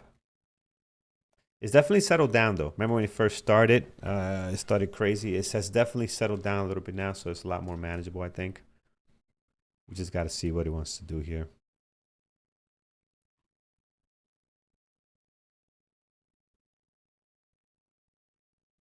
All right, there's a pullback on Tesla now. High days just below 365. That's starting to look good. Meta didn't really pull back much. I was hoping for more. Wow. Amazon might be man. going here. Oh, I thought man. MU, that is beautiful. Yeah, Meta. I'll need a pullback to jump into Meta. I can't chase it, but look at MU, man. MU is, I think, wants to go lower. You like shorts, huh, Carlos? Both. I like both. Seems like Short, when I've been longs, trading yeah, with you, every time you say something looks beautiful, yeah. I look over and I'm like, oh, it looks like dog shit. It's going. That's Because not it's what I short. like. Because you don't like shorts. No. That's great. That's great. Oh man, love it, love it. Nah, man, I go both ways, man. Doesn't matter to me. But lately shorts have been really nice to me, man. Meta short, couple of days here. And now I'm looking at NU 5 minute engulfing. This looks nice, but nah, missed an entry. Missed an entry there. So we might not get I thought an about taking opportunity. Amazon. This is carried through its high of day. It really did not set up properly, but it's going. Amazon's next level is the high from Friday there, up around 206.60 maybe.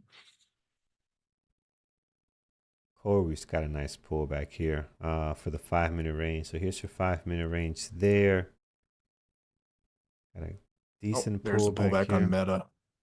Yeah. Oh, let me see. All right, so now we All need right, an here we alert go. on Meta.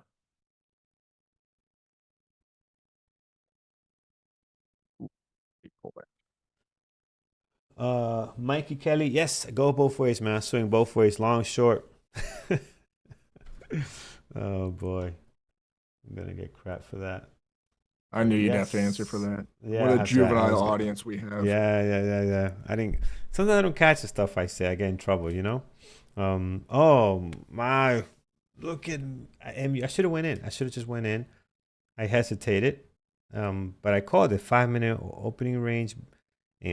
Here, engulfing on Meta down to 315. Atlas had it down to 315. We're well past that now.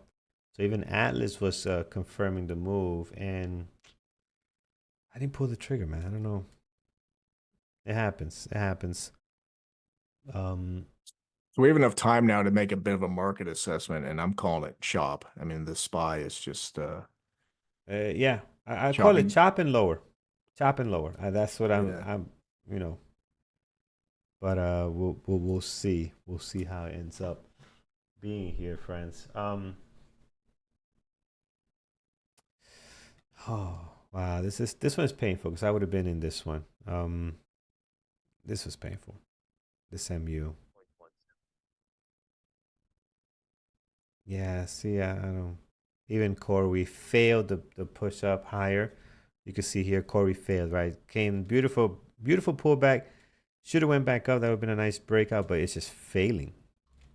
So, uh, not trusting that long, at least not now. MU is just gone. Can't really chase this down here. That's no good.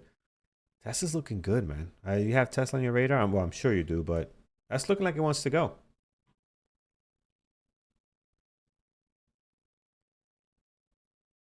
Oh boy, what are we doing here? Meta's All going. right. Come on. I'm in a Uh, very uncomfortable Tesla entry yeah. here. Yeah, I'm trying to get that 365 broken. Come on, get up there. Get up there. Uh, 364.99. Gotta break that. Gotta break it, or I'm in. you and Andrew as well. See, Andrew's long Tesla 364. And he's partially into 365. Nice work. Oh, oh, oh. Yeah, Tesla was a good move, man. I see it here. Oh man.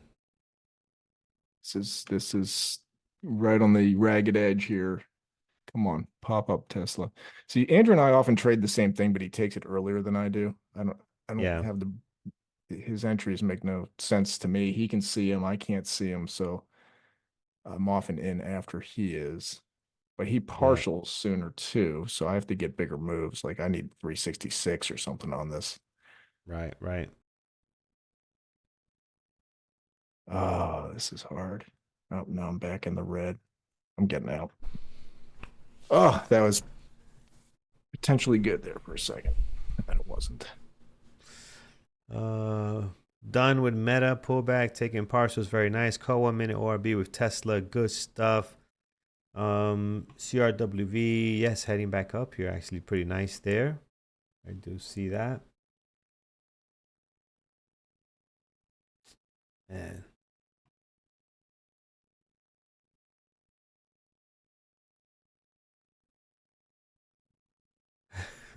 This MU is just awesome. And did anybody take the MU short? I hope you did. Oh, you took the MU short. Beautiful day, Mr. Bean, Matt. Yeah, that is a beautiful day. Um, I mean, just textbook 5 minute ORB breakdown. I'm gonna take screenshot this for my class today. 8 p.m. guys, I have a 5 minute ORB class. I'm gonna screenshot the one I didn't take, so it'll be missed opportunities as well. I'll screenshot this and we'll look at it tonight also. Um, NMU short. Yeah, you can't chase it. Chasing is tough because this thing can pull back very aggressive on you. But if you got in VWAP breakdown there or the engulfing pattern, the 5 minute as across the VWAP, that was a good trade. Stop at 323. I mean, had it all planned down everything. Stopped at 323 and it just did not pull the trigger. So, womp, womp, womp. All right. Core Reef also looking good here. What do we have?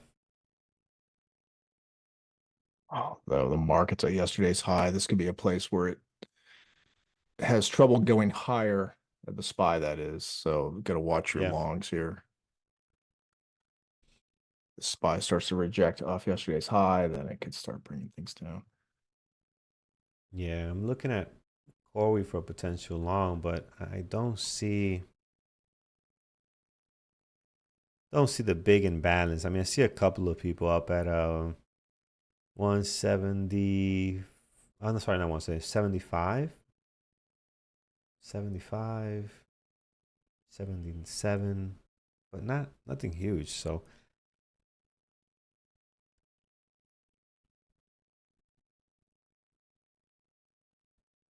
yeah, there's it looks weaker than what I would like here. CoreWeave is ugly the way it's moving. Yeah. I don't like the way the level two is looking either. So there's no clear imbalance. I like the pattern. I love this pattern here though, right? That you got the 5 minute range, you got the up and the down. Here's the potential breakout for the move higher, but you just don't have the juice on the level two. At least I don't see it. So I'm not inclined to take that trade. See that rejection there? We got up to yesterday's high on the SPY, and then down we Yep. go. Yeah. This thing crosses lower. We'll find a play. I'm not gonna force it here, guys. We'll find something. 9:45. We got plenty of time. News at 10 a.m. What do we have here? 10 a.m. Let me bring it up. Is Jolts. Jolts. Okay, we'll see if that jolts the market anyway, one way or the other. I doubt it. We got bigger things at play here, but we'll see if that does anything. And Andrew's already out of Tesla. He took some partials and he's out of that one. Back up to yesterday's. Well, back to pre-market high on the SPY here. MU Tough morning. getting a bounce. Yeah, haven't taken anything yet, but it's just got to be patient, guys. Got to be patient. We'll talk about that today too in our onboarding class about different types of markets. This being a choppy market, how to trade this with the 5 minute RB. It's it could be frustrating, right? So patience is key. We'll talk about that a little bit later too. Meta getting a drop here from the highs.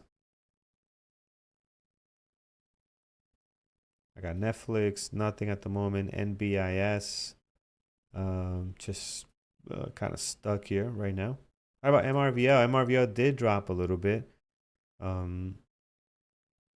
Gave some of the gains back from this morning.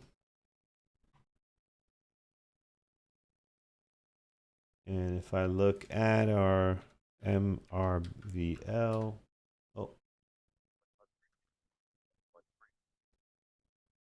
All right, the market has broken a bit higher. See if that pulls things up here. PLTR is making a nice pop. Last couple minutes. So is coin.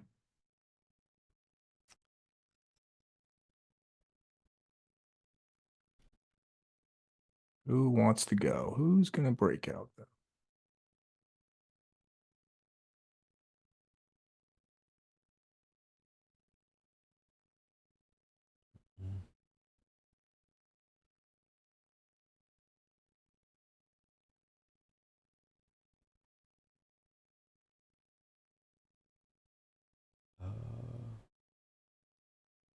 Coin's going through the high day. Well, it's right at the high day. yeah.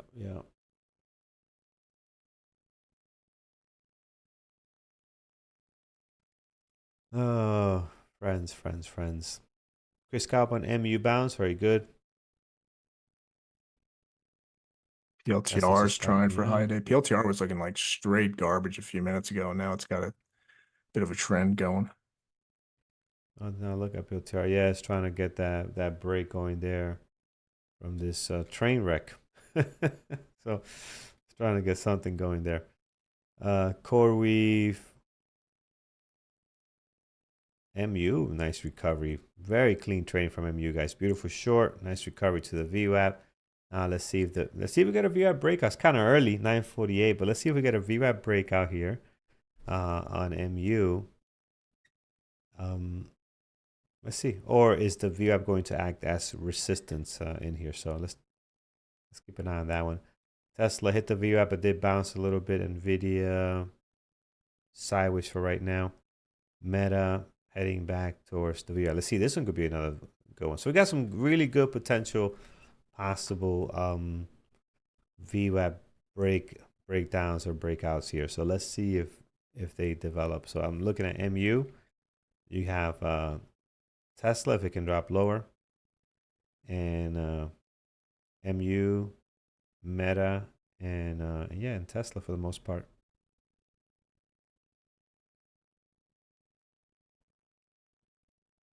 CoreWeave is inching higher, but it's doing it in a very ugly fashion. Like it's going, making a new high just here. But you're not getting that boost, just that breakout. Except for right now. Look at that. Oh, that's nice. What the hell? Look at that. Oh, beautiful Damn it. push. I hear your alerts going. Oh, spy's going. Okay. Can't catch him in time though. It's the problem. Yeah, let's see if MU I is was gonna be watching the one. PLTR, it just launched in seconds. I just couldn't see Yeah. that coming. It's not obvious. Yeah. Tesla. Yeah, NBIS, same thing. NBIS jumping here.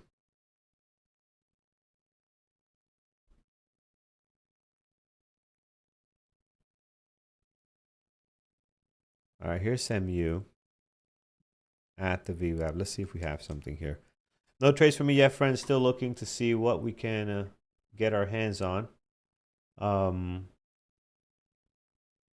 Andrew is long Nvidia 168.63. Very nice.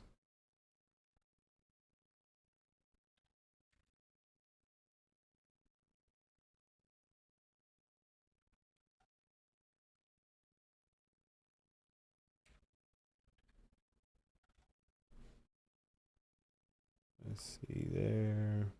All right, so looking at MU.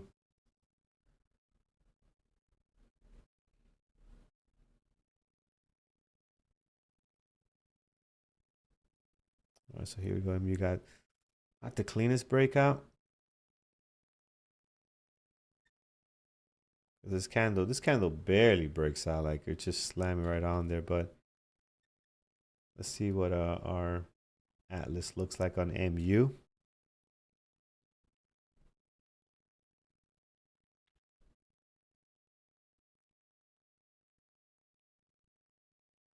Oh, it's failing.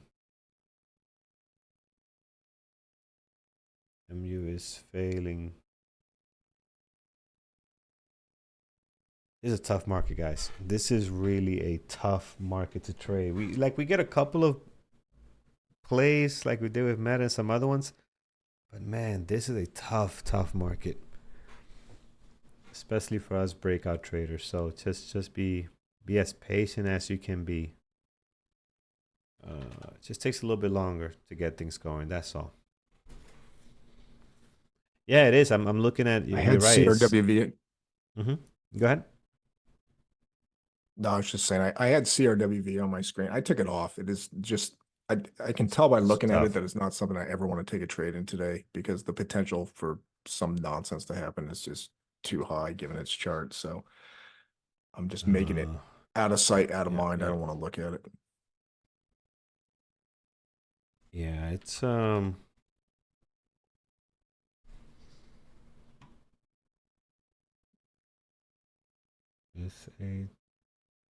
tough, um, tough one.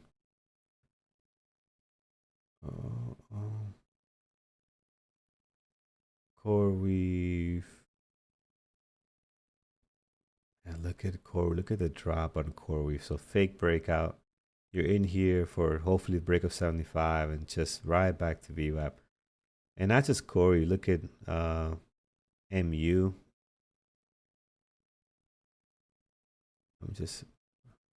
I'm waiting, man. I'm just tucked in here, waiting for my shot.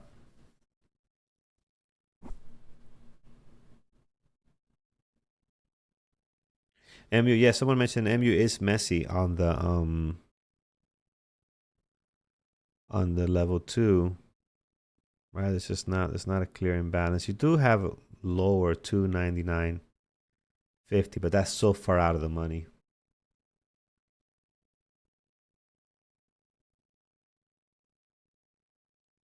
I like the rejection here a little bit.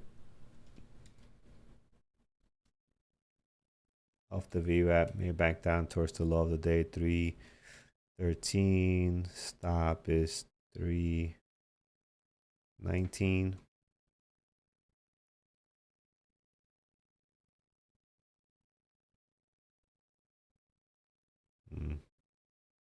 I don't know. Let's see.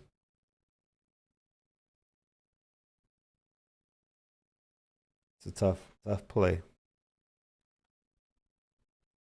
Tesla 365 is building up some tension. It's very interesting, but it's also potentially going to rob me every time I keep going back to it. So it's hard to decide what to do. There it goes through 365. Let's see if it actually carries this time. This will be disappointing if it does. Yeah, damn it. Which one you're in? I'm not in any. Oh, well, I'm actually in Google right now, but I was thinking about taking Tesla through 365. I didn't do it, so then now will probably be the time it runs to 366. But it's been banging on it. It's hit it Yeah. 3 times prior to this, and it hasn't gone. AMD. AMD. Yep, AMD's breaking. It's just everything's just falling. NVIDIA, nice. Look at that move. Actually did break out 169, heading higher. SPY supporting the move higher today.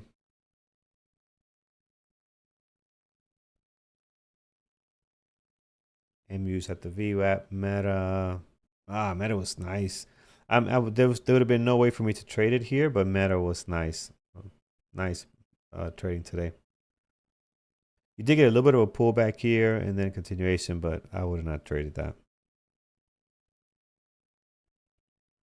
AMD, good stuff so far. MU long, yeah, it's breaking the VWAP. I'll wait. I'm personally gonna wait for a pullback.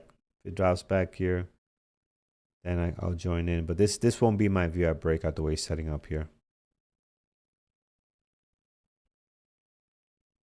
Let's see if it puts in a good pattern. So here's the breakout candles coming in.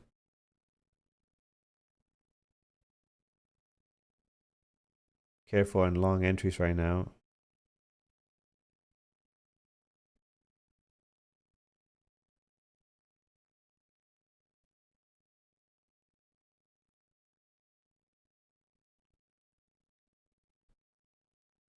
Might decide to pull back too late by the time it does. There it is, friends. Jobs report in 4 minutes. So we'll see how that. Thanks, Mike. We'll see how that plays out here.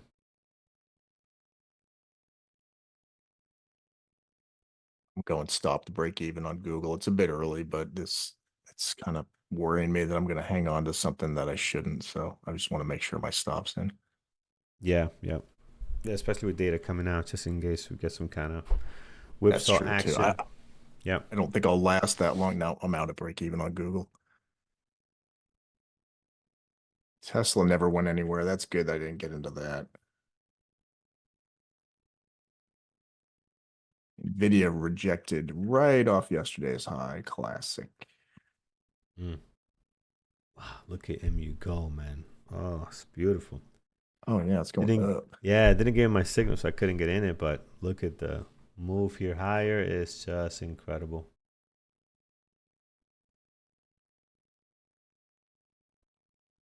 Get it back, MU. Get it back. Look at that go. Get it back. Nice.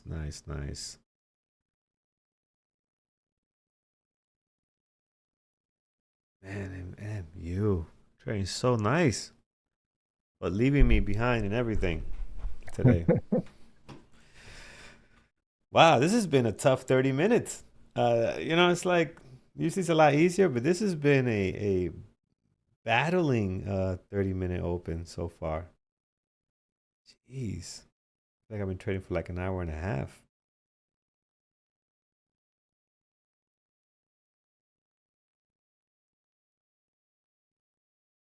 There's just nothing. Okay.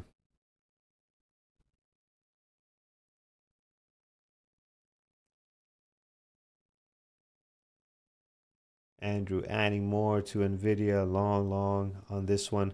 Looking to partial towards that 170 level. He has an order out there.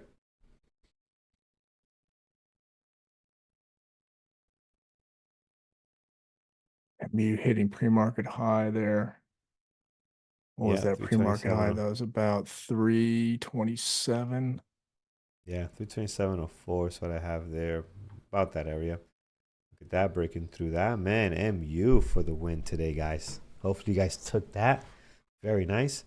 I did take that for high day break, and that Yep. helped me a lot because I was getting chewed up on losses from Nvidia. Oh, look at Nvidia go. So Nvidia's going too, but I was getting beat up by like little losses were building up, so that helps out Yep. immensely. So if we can carry here, I could finish my day on MU.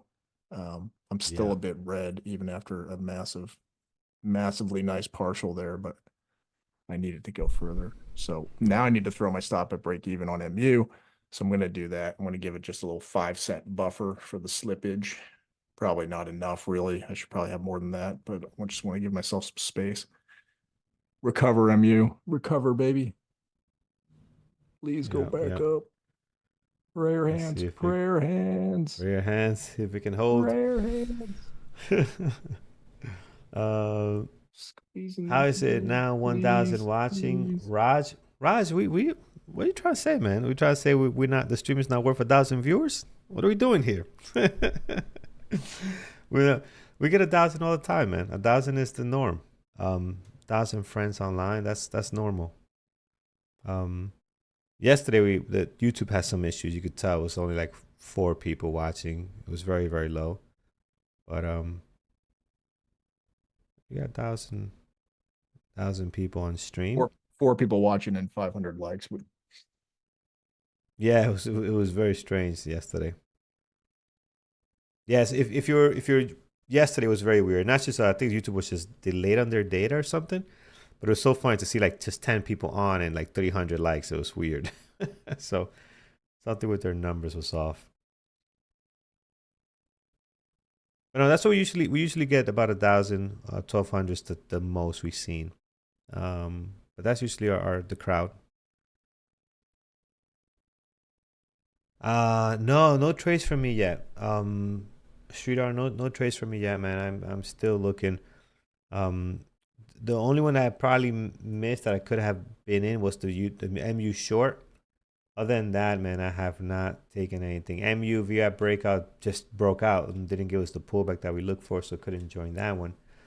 And just yeah, no trades for me yet, man. And not for the lack of searching. We've been hunting and we just nothing. Like we've been looking, and nothing has presented an opportunity for us. So still early, still 10 o'clock. Yes, as time goes, my opportunities chances do diminish a lot, especially getting close to the 11 o'clock time frame. I'm basically done. If I don't have anything by 11, most likely it'll be a no trade day. But we'll keep looking. We'll keep looking, see what we can get out here.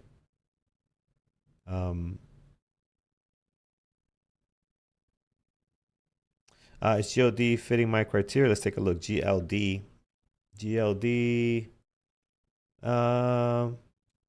No, for not for any specific strategies right now. GLD. I don't see any specific strategies setting up here. Again, once things get going like this, it's hard for me to join something because you either got to be trading some kind of ABCD pattern, some kind of trend continuation play. I don't have those on my trade book, right? I have VR breakouts, I have 5-minute ORB, but I don't have a trade to get long here on this continuation. So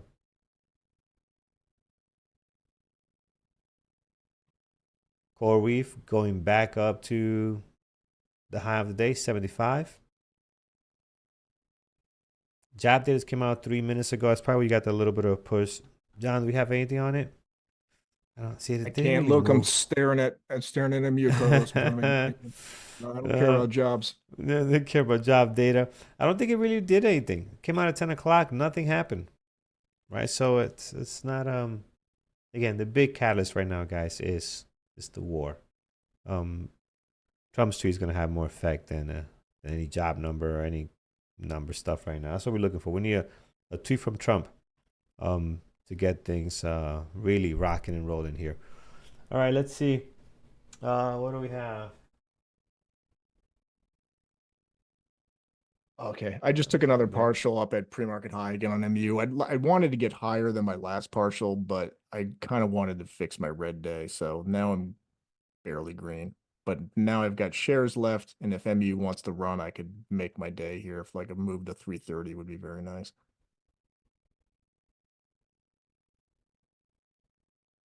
This is good here. Thank you, Rooting Matthew. for MU. Very Mr. Bean, nice. thank you. I wanted to get through 320. 329.50 would be a great place to man, pick some more off there. MU is just beautiful. Short and then long. Well, whatever you want to. MU is just great, man. You're getting the move here. Love Hell, that it. was a bit paper-handed on my last partial, but oh well. It's okay. Hey, it's Hard okay. not to beat. There's nothing wrong with that.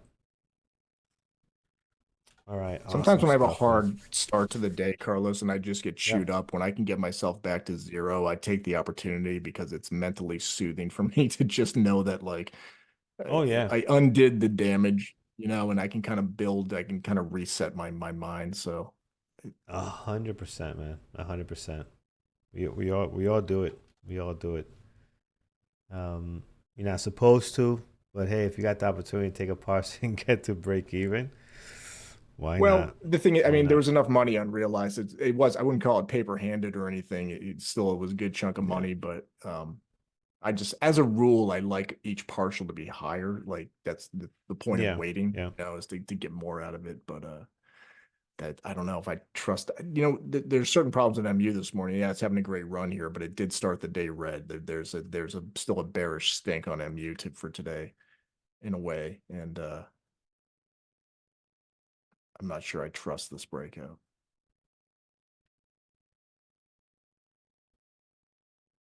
Let's see here. All right, friends. Let's see.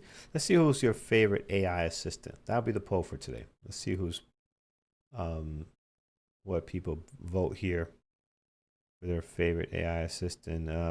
Tesla. Yeah, I see that. They drop here on Tesla. SPY's rolling over, so this could be interesting.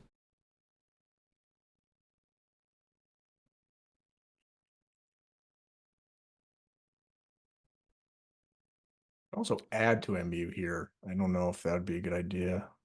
Hmm.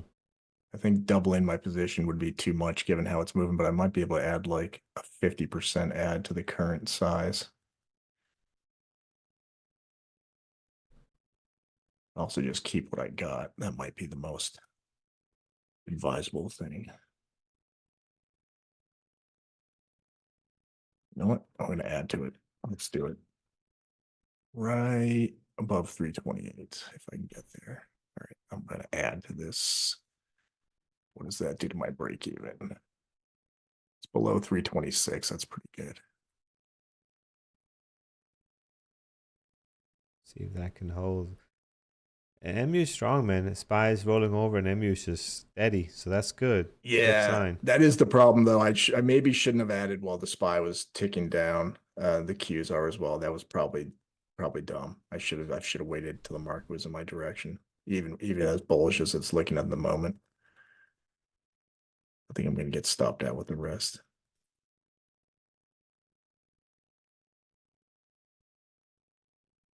Yeah.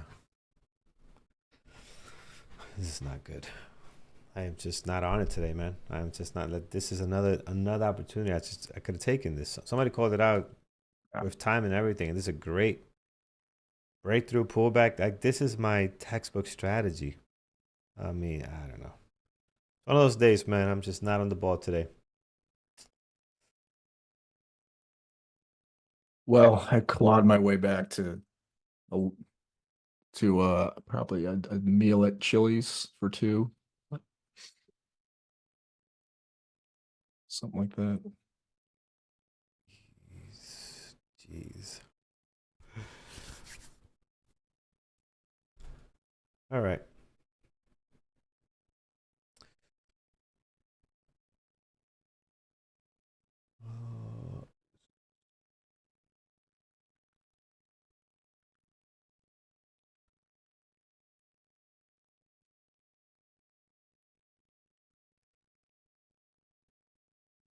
Yeah, I today I do feel a little bit tired. I don't know why. I had a great night's sleep, but I do feel a bit tired today.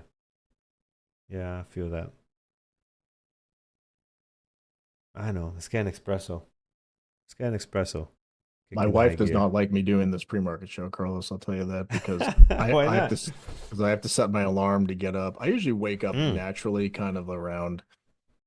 And this might sound bad to yes. people, but kind of like 6:30 to 7, I sort of like pop awake, and I Yeah. hate waking up to an alarm. It changes my day to wake up to an alarm, even if it's around the time I normally wake up. If it's to the sound of an alarm, Yeah. it changes It's everything it's about a my horrible day. thing. No human should wake up to an alarm. You should wake up when you wake Yeah. up.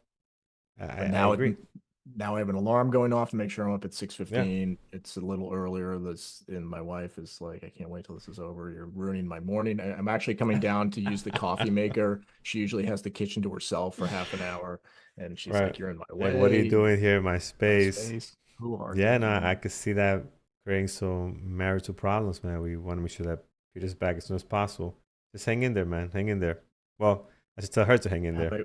I how'd I wake up? What Nathan's asking how I woke up in the army with an alarm, with two alarms. As a matter of fact, I'd have the emergency alarm across the room just in case the first one didn't get me up. But no, yeah, for Yeah. 21 years, man, I woke up, and in some cases, there were stints of time for 3 years. I woke up at like 4 in the morning and whatever.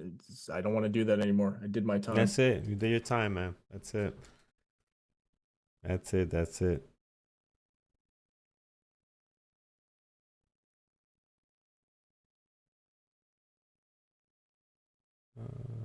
Yeah. I don't know. Know what happens. Oh boy. Oh boy.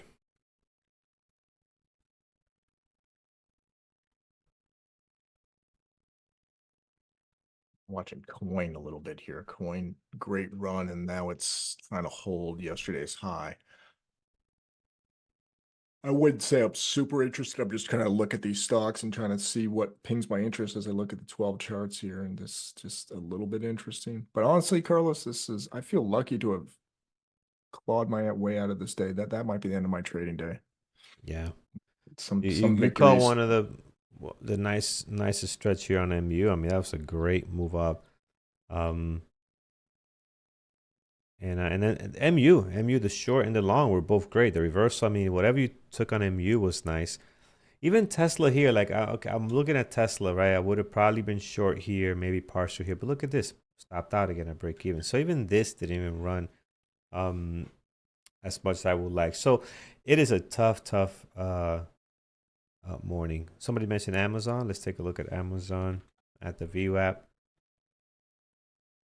Yeah, but look, this pullback is aggressive though. So you got the breakout candles here, nice, and then you got this pullback here. Let's see. Let's see how it looks on the way down. Actually, it's not that aggressive. Actually, it held pretty good here. Actually,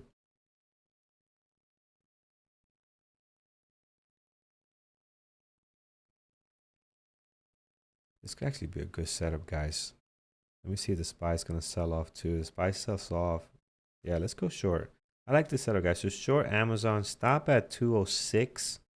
Right, so it's about 40 cents right up here at 206. And I'm looking at the SPY on my lower screen, and I'm hoping that this can also put some pressure to get down to the VF. That can help our Amazon trade. But all right, first trade here on Amazon short for the VWAP breakout. Good call. Who did that? Who was Medi? Good call. Whether it works or not, it was a great call. Good spot on the setup here. So nice breakdown, beautiful pullback to the VWAP. Here's a confirmation candle. Let's see if we can get the break. But the SPY needs to help us here because everything is just moving with the SPY. So let's see if the SPY can get us lower. Here 206 will be our stop. We're getting to it. No, don't touch it. Don't touch it. Let it go. Let it go. Now we're touching it. We gotta get out. 206. Are we bouncing back? 206. We're right there. We're on it. SPY selling lower. Sell more. Bend the knee. No, we gotta get out. Yeah, SPY's not selling down. The stock doesn't move much. I didn't realize how little Amazon moves. Oh yeah, for the price, Like it's this. not a Yeah, I thought it would be like a lot worse, but this is only like 50 cents. MU, this would yeah. have been like $3. I would have been crying Yep. right now. I didn't realize how It little it moves. These are the personalities you got to learn to live with. Like, yeah, so yeah, AMD is a $200 stock, Amazon's a $200 stock. I guarantee Yeah. AMD moves more than Amazon every day. Yeah, because I'm looking at my P&L, I'm like, oh, we're only down so much. It's not bad.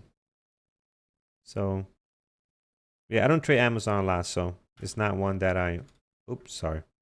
I added. Oops. We have to. That was my mistake. Oh boy. The best word in day trading. Oops. Oh my goodness. Oopsie daisy. How did this happen? I know how it happened. I hit the wrong button. All right. How about we take just some off then? Maybe it's gonna go lower, but Nvidia's trying for 170 again. I don't really like Nvidia for a breakout. I don't think there's much there, but I'm going to watch Tesla. Believe it or not, as ugly as that thing's been, with yeah, the right attempt through 365 could really get going because it really hasn't broken out from there. Like it's gone to 361.42. That's not a breakout of 365 for Tesla. That's fake, you know. So yeah. all these attempts have not really got it going on a real breakout. I'm just All making right, sure I have an alert we gotta set for get that. out. All right, so we're out on Amazon. Yeah, we added by mistake there, but not like a full ad. It was like a partial ad. So I partial, but on the sell side, which that's not gonna work. That's gonna add a little bit of shares. So I hit the wrong hotkey. Instead of cover, I hit sold, and that's not good. All right, out of Amazon, but yeah, I don't normally trade Amazon. I didn't realize how little it moves. That's very nice. Okay. All right, so we're out here. Did fake us out here on Amazon, unfortunately. But oh man, Nvidia and MU were the trades today, man. Look at Nvidia go. MU had It his was moments. NVIDIA.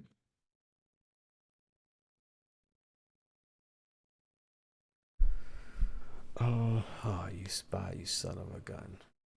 You're gonna do it now when I'm out of the trade.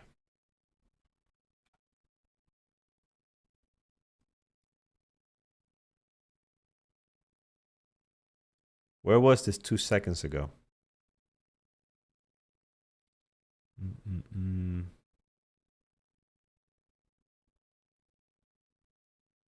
Let's see. Let's see if the sell is gonna hold. It did dip lower, but yeah, Tesla was my trade here.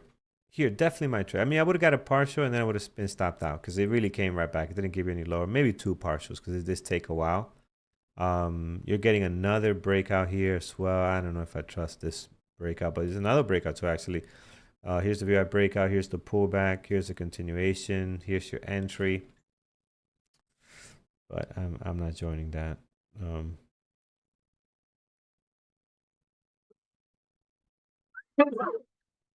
Peter's over in the Bearable Traders Room. His internet connection looks really good. Yeah, those guys are connecting really good. The internet has been pretty nice. They're on the Red Sea this morning somewhere. I missed the name of the town. Ocean. They're in their second town today. Yeah, I think they move positions or whatever. Where did I see them post that? Somewhere I saw them post it. It's either on Telegram or in the chat. Raj, you trying to get us canceled, man? You trying to get us canceled? The question is, why do politicians make the best traders? Uh, that's good. That's good. I like that. They sure do.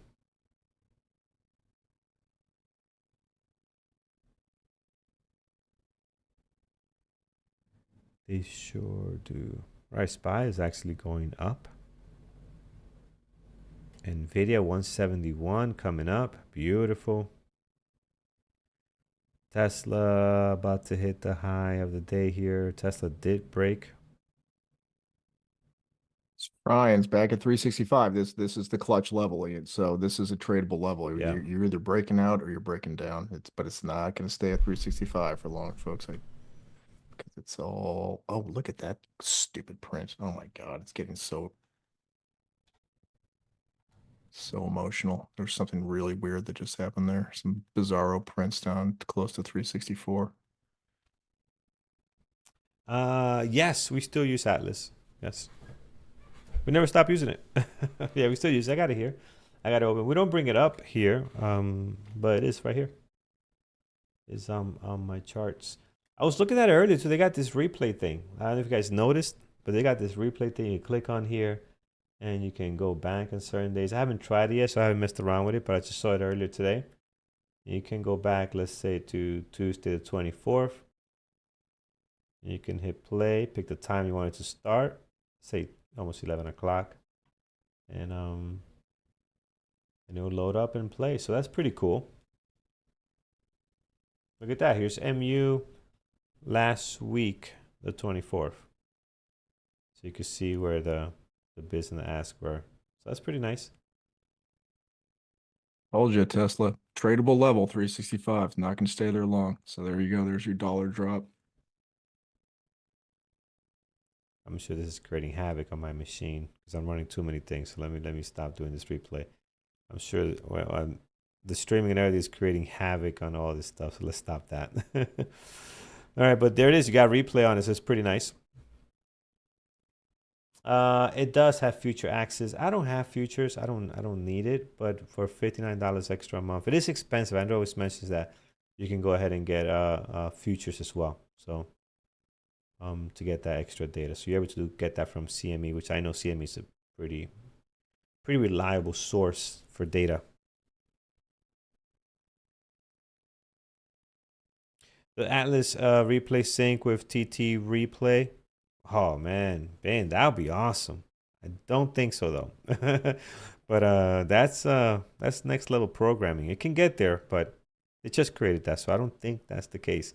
But you could link it. You could put it very close, to the time frame, his start, and you could probably do it manually. I could see that. But man, if they could link that, that would be awesome. I see where you're going with that. I see where you're going with that.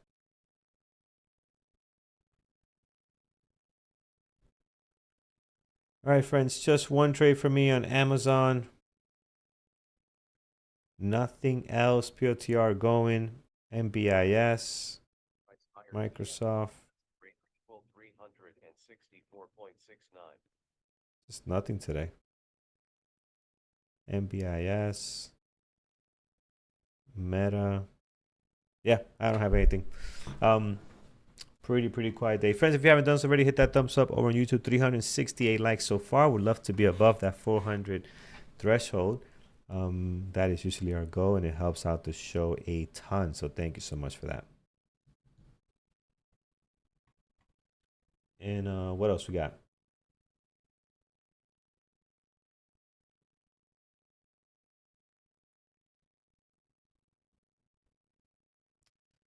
What do we have here?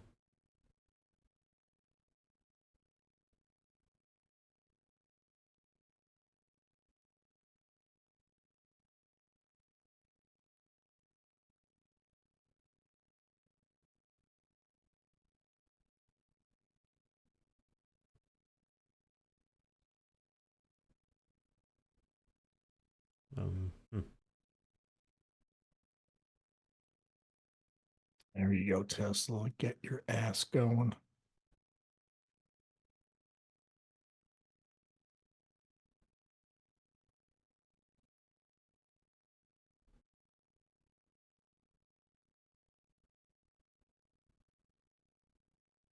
All right, Apple's warning people of their, not sure how recent this article is, but it's updated 4 hours ago. But it's warning users that old applications that are not updated can have a higher risk of attacks, of cyber attacks. This sounds like a way to to get people to upgrade and buy new phones. But yeah, upgrade your apps. I think a lot of the stuff upgrades automatically. Upgrade anyway. automatically. Yeah, that's what I'm saying. I have certain apps that say like don't forget to update it, and it's like, well, I thought that's on you and Apple. Yeah. Um, or when you're about to open it, it does a quick update and does whatever security things it needs to do. So, but yeah, I guess some people have that feature turned off. I can see that. Yeah, so make sure you're updating your phones, friends.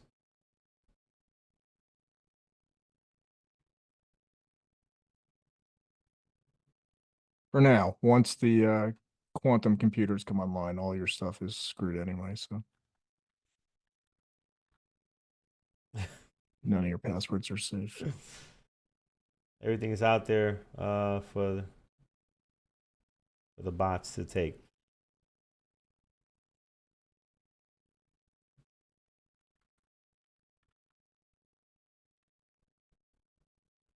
All right, let's see what this brings out here. See what people's favorite AI assistant is: Gemini, ChatGPT, or Cloud. I never use Claude. Never used that. Oh, So, no Grok. um, oh, I should have put Grok. Oh Should have man, put a Grok. classic diss on Elon. I get it. No, it's just I don't go to X to use Grok, and I have the paid account. I have the verified account through P Capital, and I just don't go there to use that. I got pissed off with them. I try using it. I try to see Elon makes these videos, right? He makes these videos, and this is whatever. He makes these videos that look awesome, and then I try to do the same thing by copying some of the scripts that I see other people doing, and I get this blog of crap. And I'm like, how are you doing that when I'm just asking for this to do something so simple, and you over here have this person like a mini series movie? Like, how are you doing this? You're not using Grok for this because I'm not getting it, So I just don't understand. So Yeah. I I, feel the same way.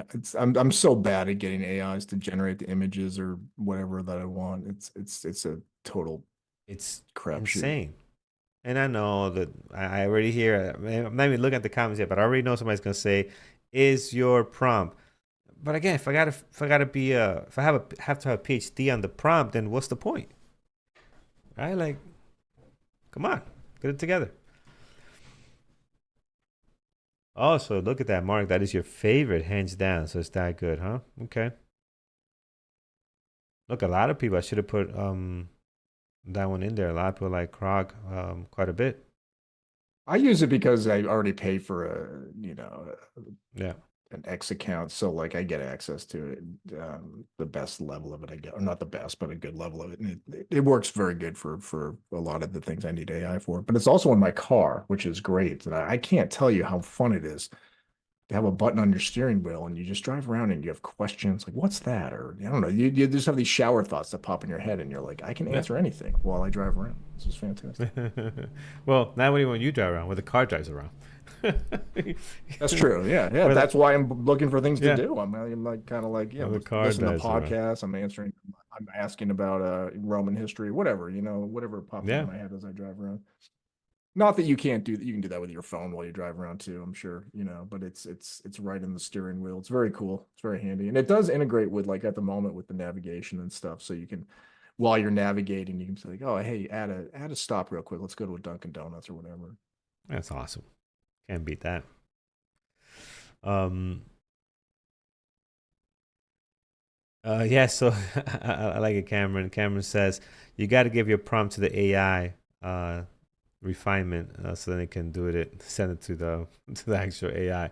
Right? There's got to be an AI prompt AI before it goes to AI. I agree. I agree with that. So I think could be very useful. Oh So true. man, that is very very good. All right, so far ChatGPT is the most used, 44%. 18% does not use any of these. So 18% is not using any of these up here. They could be using Croc, if anything, so I'm not sure, but there it is. Those are your votes right now. ChatGPT being the most used. I think when you're first on the scene, when you're first, you get the benefits, right? ChatGPT was kind of like the first one that made this a thing. So And for a lot of people, ChatGPT is the Kleenex of AIs. So when people like talk generically about AI, some people just say ChatGPT. that It's sort of that is like the true. name. Like Yep. my mother is probably going to say that.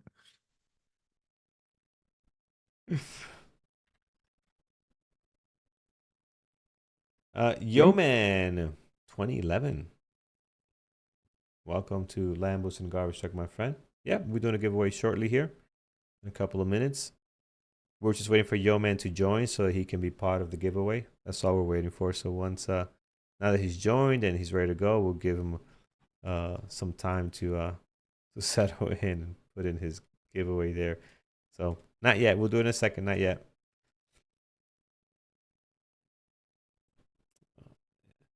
Uh, So it's gonna hit that 366. This is a hard day for me, Carlos. You know why yeah, it's a it's tough day. particularly hard? Because Yeah. things are breaking out. So like Right. I'm drawn back to the fight, you know, like there's opportunity. I gotta get one, but it keeps being difficult for me.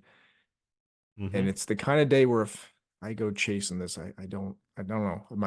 My confidence says there's more danger out there today than there is opportunity. So Yeah. Yeah. I tried Tesla again. Brought myself back a little bit of red. So that's where I'm sitting right now, but nothing too bad. SNDK kind of looks like it wants to go higher, but I don't know. I don't know what it's. Oh wow, it's up 6.6%. Wow, it's really come up. Okay, SNDK. Yeah. that's Yep. interesting. Maybe there's something there. I don't know. 612 is kind of the high. Spread is atrocious as always. Normally is. Um. Good morning, Shiva. Welcome. Welcome to the chat. Good to see you there.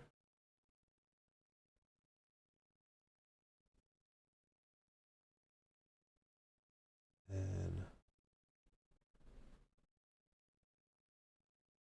let's see, friends. What do we have? What do we have?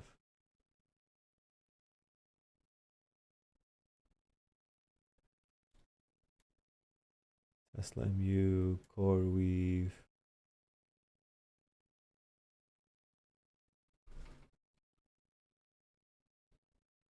Hashtag chat GPT. Ryan Scott. That could be a good one. That could be a good one. Yeah, we'll do something like that.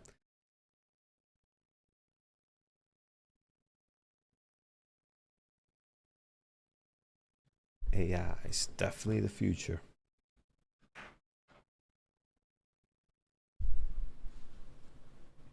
So Claude, I gotta look at a lot of people like this one. I have to look into what is the difference. Are they all the same?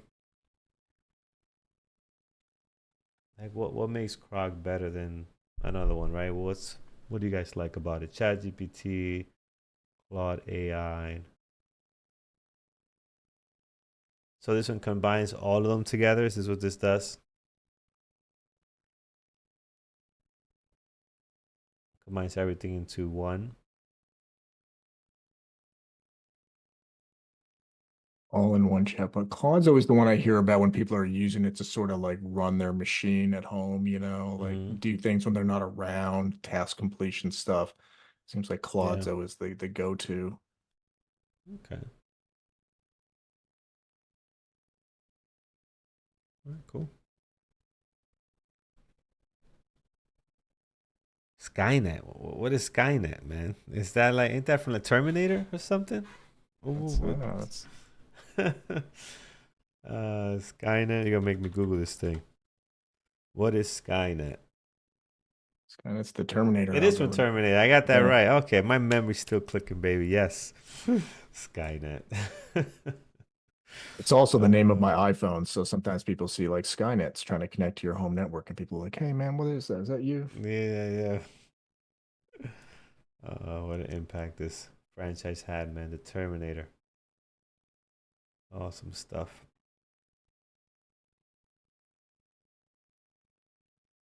Way Comes ahead of right its up too. time. The minute you put Skynet, you would think something else would have transpired under Skynet, but the first thing that comes up is Terminator. Nothing else. So, is there Skynet.com? That'd be a great address. Skynet.com. There actually is a Skynet.com. I think we even spoke about this company before. Um, yeah, they just stole the name. They actually Telesat, but when you put Skynet.com, it goes to Telesat. So they just stole their name and just forwarding it. That's smart. Smart. You know, you're gonna get volume of people like me that probably have nothing to do with Skynet, just going to your site for no reason. Like my wife's car, she has a Subaru and it has Starlink. When you boot up the car, that's what's on the screen. That's the name of Yeah, Subaru's uh whatever software. And so somehow they got in there ahead of Elon so they can use the Starlink name. It is yeah. it is not amazing technology, I'll tell you that much. It's Subaru getting is we had a Subaru that it must have been. No, I can't say that. That'll get some woman pissed off. But it must have been developed by somebody very caring. That's see, safe, being safe. It catching was yourself there, developed Carlos. being safe. Yeah, because I would have said something, and I'm being canceled. It definitely was developed. The one that we had was developed by somebody that was very uh, thoughtful. Because when what it does is when you turn it on, it allows you to save people's birthdays and anniversary days. And Oh, on that that's day or nice. a few days before that, you turn on the car, the Subaru. I don't know if you guys got a Subaru. You turn on the Subaru, and a few days before the anniversary, a few days before the birthday coming up, but this thing will pop up with the person's birthday or anniversary. And it was a car that my sister in law had. She moved to Florida, so she left it to us. Actually, we still got it there, and it was all her family's birthday. So every time her anniversary would come up, I was like, "Hey, happy anniversary! I know it's coming up." And that had to be made by a person that was very thoughtful. That figured, "Hey, my husband always forgets anniversary. Let's put this in here so he remembers to buy flowers on his way home." So they definitely did that. Every time you turn it on, a few days before that, boom, there's the pop up. So great job, Subaru, keeping us keeping us sharp. Um, all right. I noticed my Yeah, wife's car is getting very laggy. So when it starts up, like the first thing I do is I turn off that stupid engine stopping thing. When you stop at a stoplight and the engine turns off, I like hate that. I turn that off every time I get in the car. But like now Yeah. to go through that process takes a few seconds, whereas it used to be pretty quick. So that like the car Yeah. is getting laggy and it's a pain because like my Tesla will update over the air just sitting in the garage all by itself. It's all taken care of. But allegedly, there's some way to connect the Subaru to my Wi-Fi to like get an update, or I have to take it to the dealer to do it. But it's all clunky. It's terrible. Man, it's so bad, man. Older cars, we have it so easy now, but older cars are so bad with the new the new versions of any type of uh Wi-Fi connection. They're brutal, man. But yeah, yeah. Any trades for me? No, just one trade on Amazon. So he went short here, added an error, not a full size, thankfully. I hit the sell instead of cover. So when you hit sell instead of cover, you actually sell. So you sell like I don't know how they calculate the fraction, but you sell like a percentage of the open position, right? So it's just weird. So I hit the wrong button there, and then we got all out.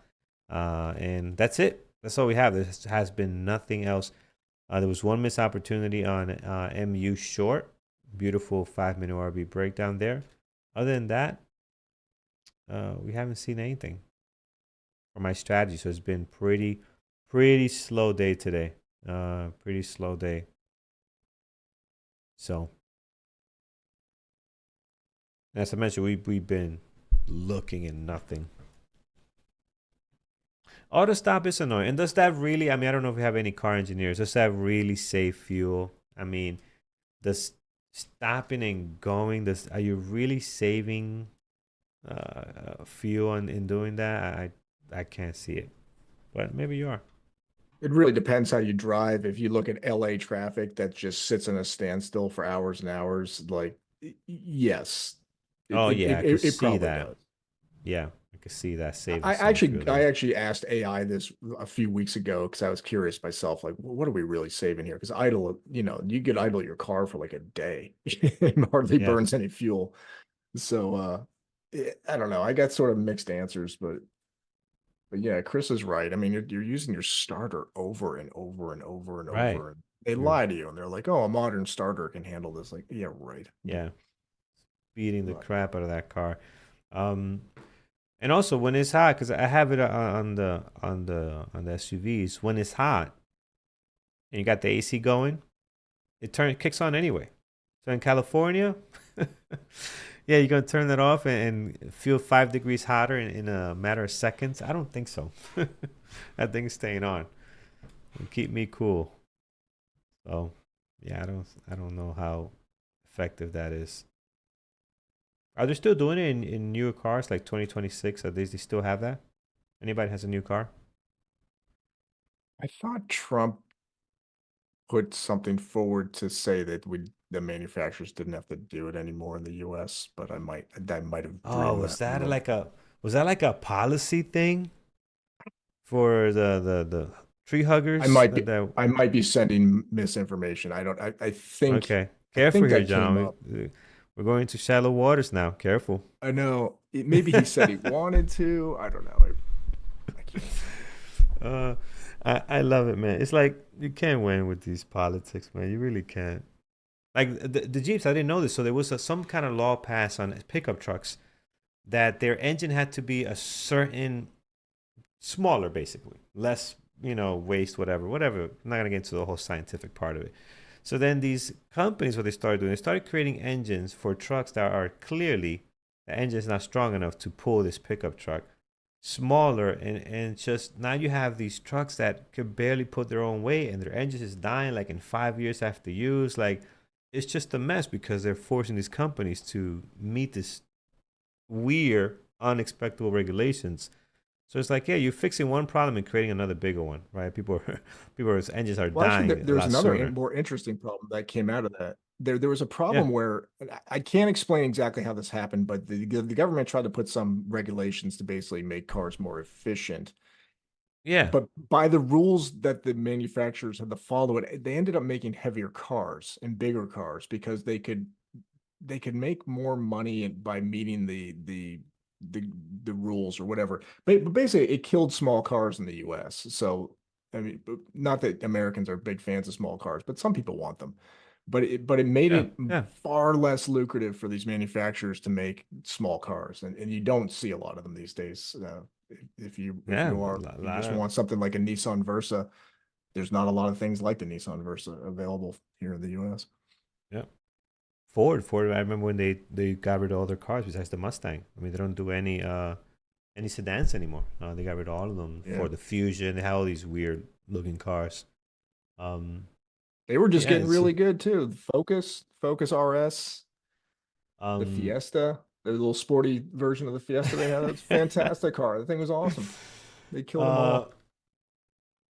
I remember what's it the and we'll get this thing set up in a second, guys. I'm not gonna tell you what the hashtag is. Yeah, I'm gonna do something different. What's the Taurus? What's the Taurus? I remember when we used to DJ, we used to do a lot of the uh American Legion parties. All right, so they always booked us as a DJ, and man, those guys know how to party. These military veterans and police officers, these guys know how to party. So we hosted a lot of events for them, and they'll have the venue in the top, right? So that's where the music was, and then they had the bar in the bottom, right? So or next to it, depending on how the setup was.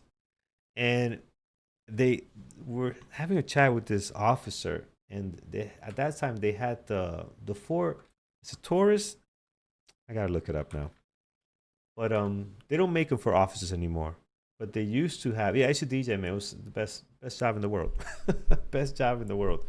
Um, they used to have. Let me see if I find it. But a couple of cop cars came out with that, and he said that thing was. We call it a death trap. That's how fast that car was. Like, and they stopped making them anymore for officers. Now everybody drives the Ford Explorer. But was it I not don't the think they had a Taurus? Taurus police car that was popular. The Crown Vic was huge. Well, the Crown Vic, that was awesome. That's like the classic NYPD, in every movie you've seen in a situation. But no, this one was. I'll find it. And you still see a few. It was a very short lived, but you still see a few of them out there. I'll find it. They don't make them anymore. We had a question about the jobs numbers today. What I'm seeing is the for the JOLTS, the expected number was 6.9 million and the actual was 6.9 million. So it looks like it came in right in line, which kind of explains why the market didn't particularly care. Perhaps.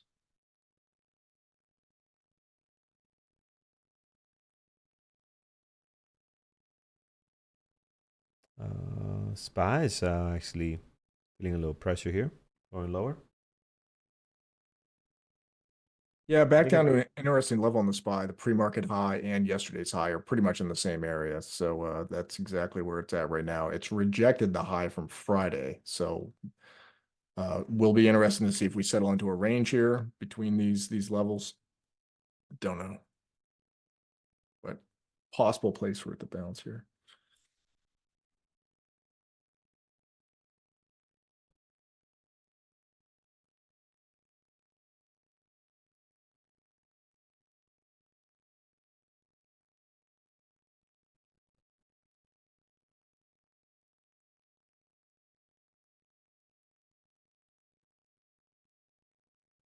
There's a kid that shops at the same grocery store as me. I haven't seen him in a while, but he has an old cop car Crown Vic. It's awesome. That's the best, man. It's the black and white mirror or the what is that thing on the side? The spotlight. The spotlight, yeah, yeah. I'm always jealous when I see it. It's so badass. What do they got now? The Ford Explorers. That's the popular car in the. That's the popular one, yeah, for Explorer.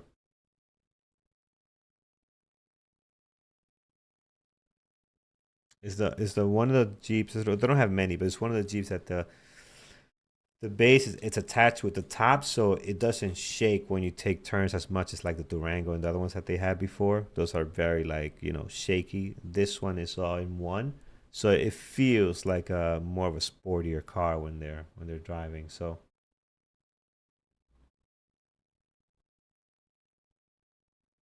yeah, damn, I can't find it, but um, this was a monster, and they did a few of them, and he was telling me that that thing was one of the fastest cars they had.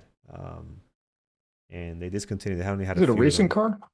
No, it was a four. I'm not sure if it was a Taurus or not. I can't think of it, but it was not a recent car.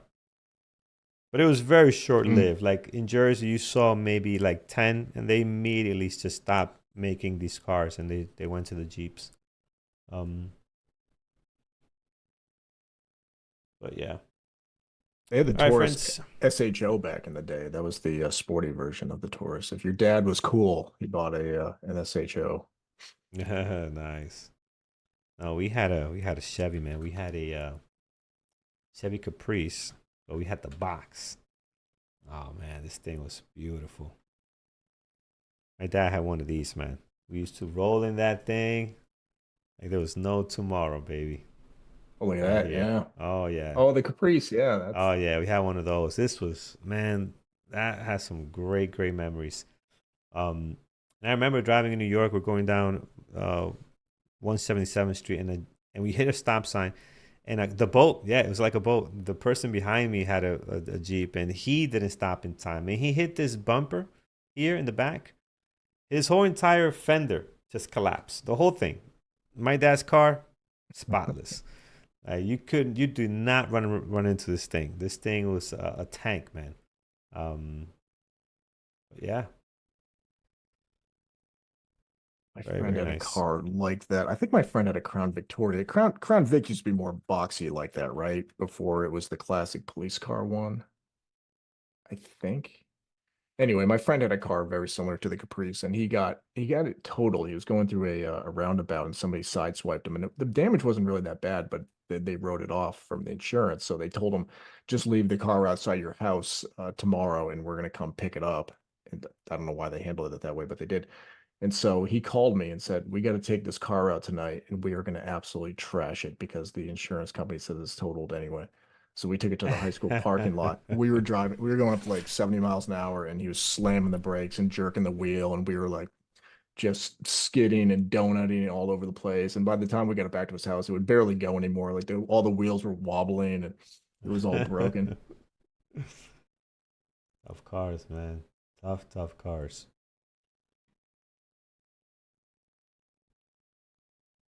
All right, let's see here. All right, let's do our giveaway. Who ended up winning here? It was ChatGPT, 40%. I don't use anything, 20%, and then Gemini, 22, and Claude, Claude, 18. Awesome. All right, let's do our giveaway, friends. Let me give you the hashtag. Give me a second. I'm gonna pull it up here. Let's see who's gonna be our winner for today for the funded account. The funded account does require you to have a trading terminal membership, so you do have to be you have to have an active membership to be able to redeem your funded account. So let's see here.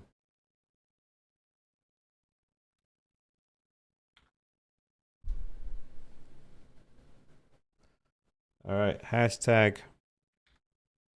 What are we doing? AI? Let's do hashtag AI. I think that makes sense. Hashtag AI today. Simple, easy, 2 words. Hashtag AI. Let's jump on in. There it is. Bat Twin coming in. We got David, Derek, Serge. All right, everybody's in here. Big T Trader. Matt is in. Joe is in. Rex in as well. Good. Zachary is in. Doug is in. All our friends are in. Up next is Eamon. Eamon is up at 11. He's going to take you through his day. Would love to hear what he's done today. SPY, guys. SPY is melting. SPY is melting at the moment. I think it's going to be a red day. I think we end red today again. That's my prediction. I think we're heading back to 630. And for selfish reasons, I want that to happen for American Airlines. I want to go back to 10. Well, not back to 10, but I want to go to 10. And, you know, look out for your favorite tickers that you possibly want to buy and hold here. So stuff is going on sale. John, anything you're looking for to go on sale to buy here, or? I am looking for something. I've got some money I want to put, but I want to get something at a nice price, and I'm kind of leaning on Microsoft the most. Okay. Okay. Famous last words, maybe, but yeah, I think that's the one. That's the one I'm digging the most. But something that I feel like if I'm wrong in 5 years, I'll be right anyway.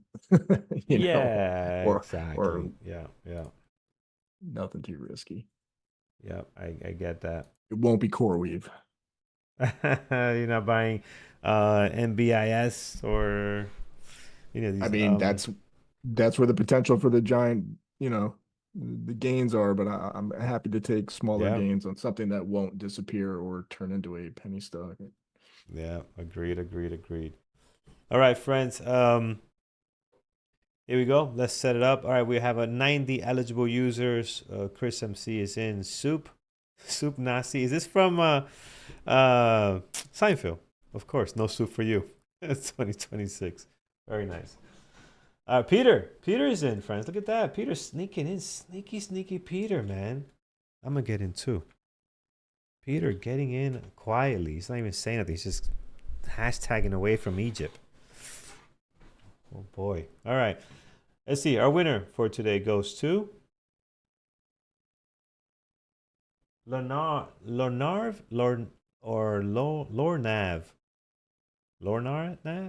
4392. You are the winner.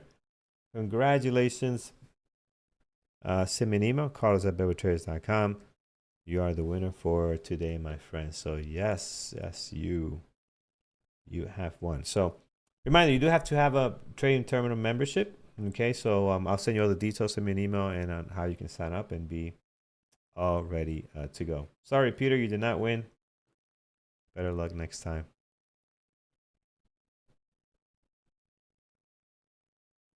Excellent. All right. Oh yeah, you've been with us for some time. I'm looking at your metallic silver bull. You've been with us for some time as a Lambos and Garbage Truck member, always in chat. Um, Good man. Good to see you win. You can tell here he's not a robot, because we got all the history from him. Look at him. He's been active. So there's all the history from our good buddy here, our winner for today. So in case you're wondering, oh, this is bugged. It's not. Leonard's been with us for quite some time. So congrats, man. Good to see you win. All right, Eamon up next. And we will let you guys see what he's up to today. That's the SPY here. Let's see what we got. SPY's melting. I bet Amazon is melting now too. Yes, of course you are. Well, I think I was on mute before. I was asking if Peter, if you're Oh, out there, we're trying to figure out the town that all the BBT folks are in Egypt. We heard you're on the Red Sea, but we missed the name of the city or wherever it's at. If you're out there, Peter.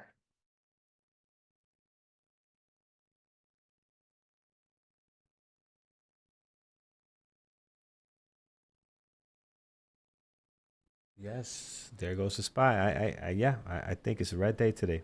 Red day, and I don't know, man. I don't feel like joining anything. It's but yeah, red day today. Let's see what it does here. It's got a long way to go red though. I mean, we're still up 1%, but things are melting very quickly here. What happened to two guys? What other two guys? Who disappeared? What happened to the other two guys? You mean Andrew and Brian? They're in Egypt. Um, they're in Egypt, and Peter's in Egypt too. You see him in chat talking there.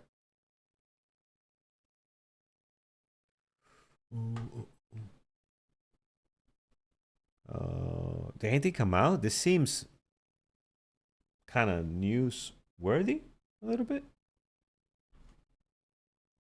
I just checking to see. It's more of a dribble than a news like sell-off. I don't know. Someone mentioned some Iran news earlier, though. I don't know if something came out about the war that ever bummed everyone out.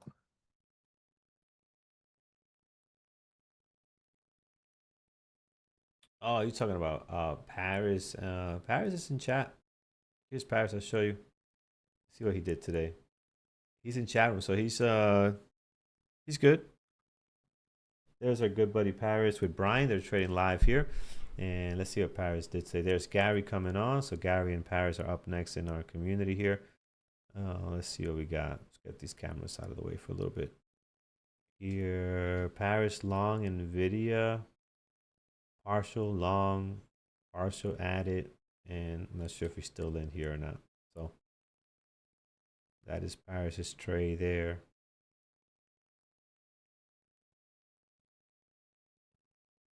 All right.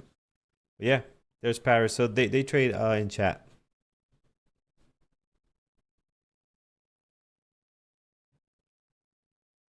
That's where all the good stuff happens, where all the secrets are. Don't forget to join Variable Traders. That's right. Yeah, we had a blast in Thailand with these guys, man. They are hilarious. Paris and Gary, they're really good people. How was that flight to Thailand, Carlos? How'd you do on that? Oh man, I couldn't on stomach the idea of that. That's so far for it me to sit. it was tough, man. The first leg was from was it JFK or Newark? I can't remember where we flew out of. I believe it was JFK. So we flew from JFK all the way to Hong Kong. That was long. That was long, man. It was like it's a 15 hours. It's 15 hours nonstop, and this jet is just going and going and going. So, but it was not that bad though. The plane was very comfortable. It was a 777, so it was very comfortable, very spacious. But it was long, man. I remember falling asleep, waking up, and I still see there's 8 hours left. I'm like, what? What? How do I still have 8 hours That's left? a lot. Like, That's a long usually when I time. fall asleep on a plane, it's like we're landing or we landed. Shorter flights, obviously, but 8 hours left. That was crazy. Um, and then we landed there. We spent the night in Hong Kong. Then we took the next flight for 3 hours to Thailand from Hong Kong. So um, and the 3 hours was pretty easy at that point. Anything under 4 hours, that is just piece of cake now. So Was that just you and your wife together, or was there anyone just me from and the? my wife. Yeah, no, it's me and my wife. What'd I you do in think I Hong don't. Kong? We said it's fun. Let's just walk around and find a place to stay, and we did. We found this hotel by the water. We were not staying there long. We tried to get to a rooftop place for a bar, but unfortunately they were closed for a party. So I had this whole thing planned out because it was her birthday too on that day. When we landed in Hong Kong, it was her birthday. Oh So yeah. I had this rooftop place planned out. It was really nice. I'm like, let's go do this, and they had a private party, man. Couldn't believe it. So I was like, it is what it is. So we just went to a couple of bars. We had a great time, and we stayed at a hotel by the water, by the I don't know what they call it, the bay or whatever they call it, and we just flew out the next day. Then on the way back, we stayed there for a little bit longer. That was nice. So we had more sightseeing during the day, um, and we actually some of our members. We flew back from Thailand to Hong Kong with one of our members that actually lives there. So we actually went out to dinner with her and the other BBT member. We had a good time. So that was fun. It was fun. 21 hours. That's crazy. From Dubai to LAX. They have that direct. That's wild, man. That is wild. 15 hours was a lot. It definitely was a lot. Eamon, how's it going, my friend? Hey Carlos, all good. How are you guys doing? Good, man. Good. How are you today? No trades. I was just going through the market. It gapped up, then no follow through, small fake breakouts during the pre-market. I waited for reversals, but nothing set up. Gotcha, man. All right, friends, we'll leave with Eamon. 428 likes. That's beautiful. Thank you guys for the support. We got just under 600 people watching, so that's amazing. All right, Eamon, we'll let you to it. We'll be listening in to see what you did today. John, thanks for the coverage and a few more days of waking up at 6:30. 6:30 in the morning, John. What time you I waking can up? do it. 6:15 is what I have my alarm set for. Yeah. So There you I go. should That's not- probably give myself another 15 minutes, but I'm not gonna do it. No, don't do that. You're fine. All right, guys. We'll leave you with Eamon. Take care, everyone. You gotta see Eamon. All right, thank you, John. Thank you, Carlos. And hey, YouTube, how are you guys doing today? Did you guys do well? It wasn't the type of market that is good for my trading style, unfortunately. I usually am looking for small consolidations for breakouts. I think the only candidate for my trading style today was Meta. Meta was A plus for a breakout. Usually during the pre-market, I'm looking for this type of consolidation. You see, this was really clean. 4 to 5 60-minute candlesticks next to each other. I'm looking for this type of resistance and support. Really beautiful tight range. And you can see that after the explosion, after the breakout, there is literally nothing ahead of us all the way to 552, followed by probably 555, which is the round psychological number. But the downside is that the breakout happened during the pre-market. It literally hit my target, half of my target during the pre-market, and there was just not much room left from the open, which is 550, to the target, which is 552. That's why I ended up not taking anything. Everything else, like NVDA, for example, did not have a flat resistance. It did break during the pre-market and ended up chopping around. We had Apple, which did kind of something similar to it. No clear resistance, no clear breakout or follow through. And AMD, exact same thing. So nothing was set up for me at the open. I decided to wait for reversal plays. There were two good callouts for reversals. It was on BE. It was called around 129.50-ish, which ended up being a good reversal. I mean, it ended up working out all the way to view up, but it did not give me the entry criteria that I'm looking for. And there was also Guild that one of my mentees ended up calling, but it was not enough liquid. It was kind of spready. The candlesticks were gappy, and I was afraid of playing it for a reversal with a tight stop loss, ending up with a big slippage if it goes against me. So nothing for me today. There were some good opportunities. There were some good runners. Andrew did really well. I know a lot of you caught also some amazing trades. Unfortunately, not for me. So let's see what we have here. Every step I entered did not hit any good momentum. Yes, Bimparas, I saw that. I mean, we had some good runners, but you could see not much follow through, right? Small momentum followed by a chop on AMD. I think same thing. Small momentum at the open followed by a big consolidation on Tesla. Same thing on Apple. I think the only one that had really good momentum after the breakout was NVDA. NVIDIA had the momentum and continued the uptrend. So if you ended up touching NVIDIA today, probably you had an amazing result, right? Everything else, I'm not exactly sure. What else did you guys trade today? Anything else?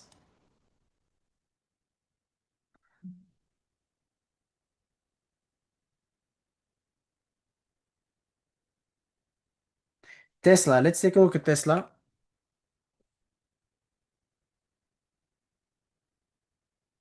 Tesla was not exactly it for me. I could see this reset on the 1 minute chart with a continuation. So basically it was a good 1 minute open range breakout, but with a really wide stop loss. I mean, if you went for an aggressive stop loss, that would have been your stop loss around $1, and you would need at least $4 to get 4 to 1, which was never hit, unfortunately. So you traded BE. Did you play the reversal on BE?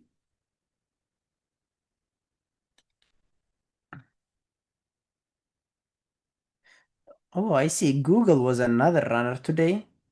Good break of the high of the day, good break of the mini consolidation area, and it's still uptrending. How does the data look on this thing? So weekly around the level, daily chart looks like a good parabolic reversal extended from the 9 moving average. Not a good 60-minute chart though. It started the run during the pre-market as far as you can see, and it continued after the market open.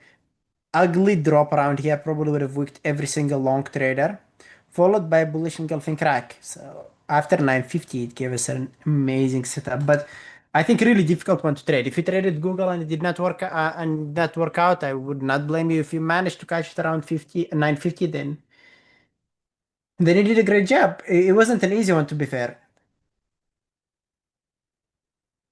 Bimparas, let's take a look at your CRWV trade.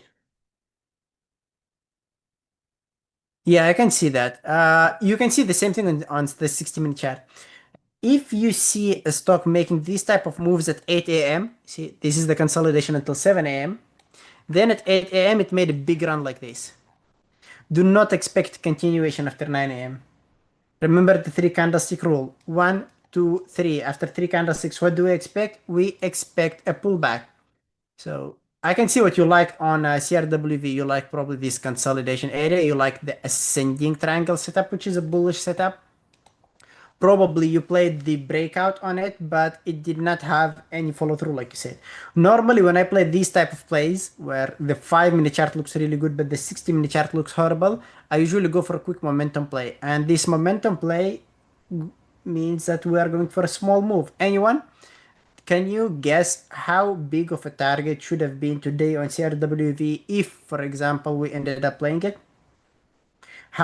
What is the maximum profit target that we could have squeezed out of CRWV based on the 60-minute chart that I've just analyzed and based on what we see on the 5-minute chart? Come on, guys. Guess.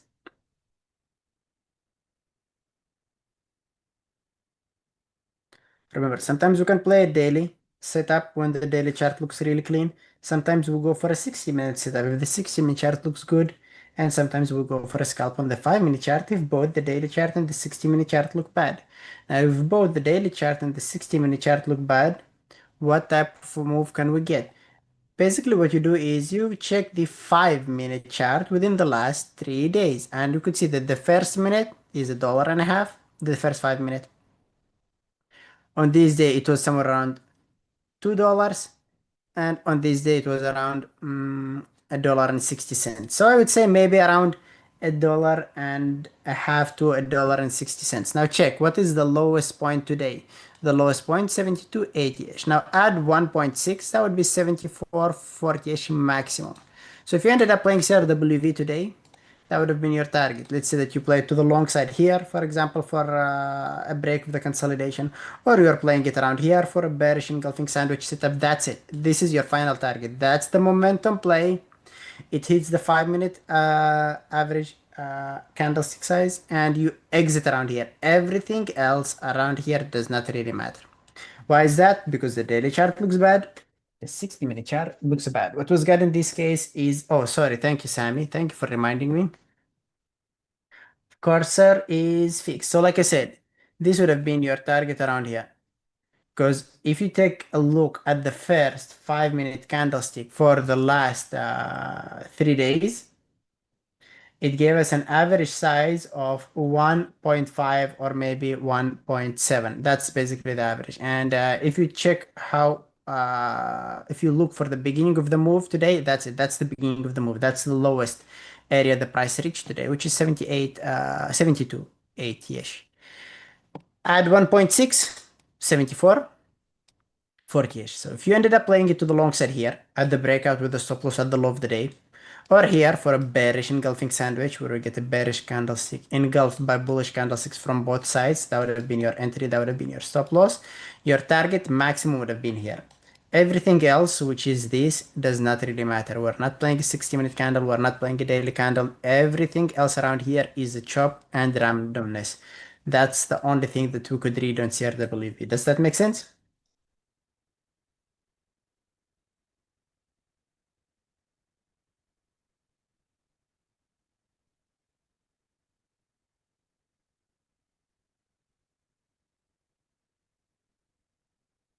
So AAOI and AXTI. Let's take a look at these ones as well. AAOI, really difficult. I can see that. I mean, it was choppy in the pre-market and it kept going choppy during the pre-market.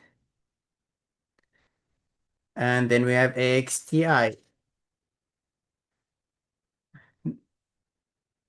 Yeah, let's see what we have around here. AXTI wasn't a bad one on the 60-minute chart, past $53. So if you ended up playing this thing, for example, no, it just opened and squeezed. The only play would have been around here, but that's already so many 1 minute candlesticks in a row. Another tough one to trade.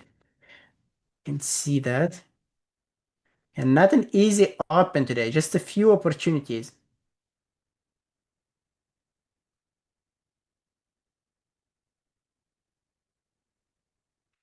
COHR trades better than AOI. Not sure.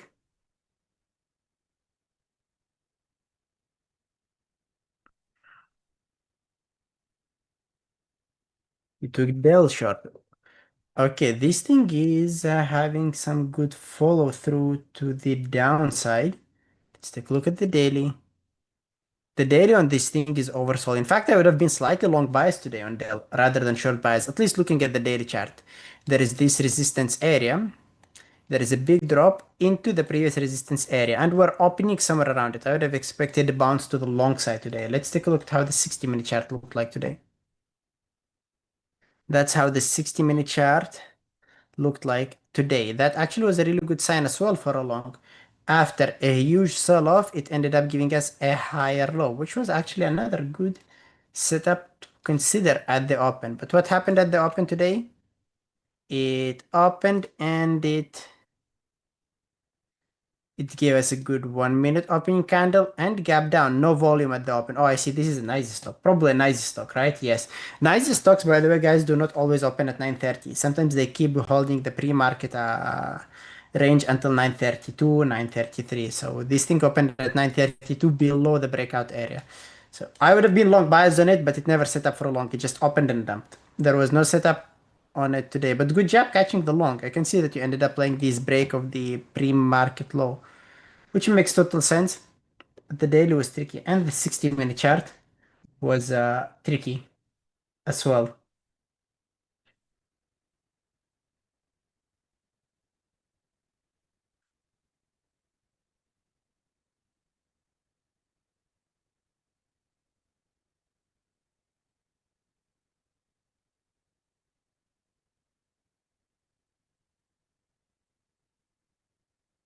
So let's take a look at the Qs and the SPY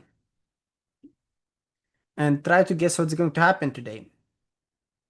So weekly wise, we were talking about the Qs a few days ago. We did mention this level around here, right? This is probably the only level of support that we had based on the weekly chart. And if we zoom out the daily chart, I think it's going to be a bit more accurate. So remember that if the level is not clear on the weekly chart, it's going to be more clear on the daily chart. There it is. This is the level of support around here. And this is the next level of support that we have. Sold off into this area would have been better if we'd have opened somewhere around here to play the pullback. The downside is that this thing gapped up during the pre-market and gave us the higher low setup, similar to Dell or CRWV. A huge sell-off into a level giving us a higher low. That's why I was long biased on the Qs today. I was long biased on AMD and many other stocks, but they never set up at the open. Anyway, so the overall bias today is to the long side. Next thing that we want to check is the average true range. How far can we go to the long side today on the Qs or on the market? So the average true range on the Qs is around $10 to $11. How is the ATR calculated? What is the lowest point, guys? Any guesses? What is our lowest point there? Where is the ATR calculated from?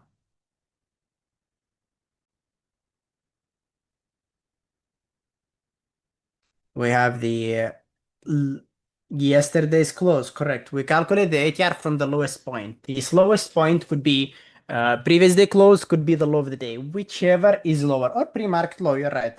Even though the pre-market low does not go into the formula. What goes into the formula of the average true range is the low of the day or the previous day close. I usually include the pre-market low if there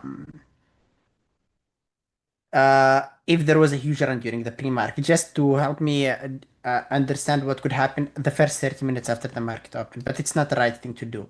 According to the formula, it's low of the day or previous day close. And you can see that the previous day close is lower than the low of the day. So the ATR today is going to be calculated from the previous day close. What is the previous day close? 558. Add $10 to it. 10 to 11. 568 to 569. We're already sitting at the ATR value. There it is, somewhere around here. You see 569. That's 100% of the ATR. And this is why it's struggling around 569. First time it went into 569, which is 100% of the ATR, and it rejected it.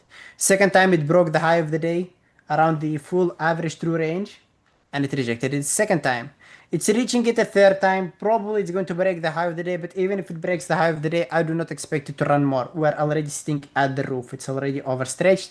I would not be surprised if it's going to be holding a range around here, or maybe give us a fake break and make it back all the way down to view up or to the low of the day. How many days are you doing? Are you going back? I use the ATR based on the 2 weeks. I don't think 2 weeks is really good. Can you guys guess why? First of all, the weekly ATR, what does it tell you? Tell me these guys. The weekly ATR, first of all, what does it tell you?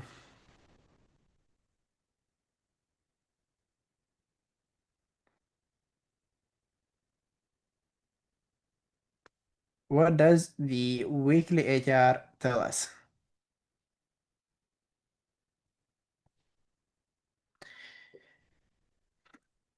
The weekly ATR tells us the average size of the weekly candlestick. Correct. So the weekly ATR is $20, 20 to 22. That means that this week the Qs could make $22 move. How big of a move did we make this week so far? The low of the weekly candle is 555 at $22.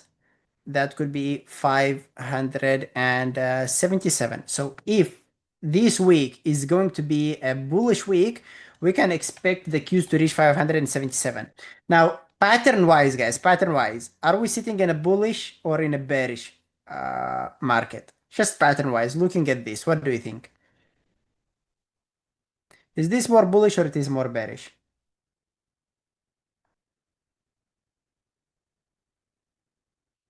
I know it's more ranging, it's more ugly. Yes, it's slightly more bearish. I agree with that. I mean, there is a really strong level of support around here, which is really concerning, but it's more bearish. Now, if you want to calculate the ATR to the short side, we calculate it from either the previous candlestick close or the high. Probably we're going to to calculate the ATR from the high of the candlestick. So we'll probably go from 569 all the way down to minus $22, which is 548, right? Depending on what oil does, that's also true. Now, let's go back to the ATR, to the daily chart. We have two options on the Qs. We have an option of it hitting 548 and we have an option of it hitting 577. What seems to be more realistic, guys? Hitting 548 or 577?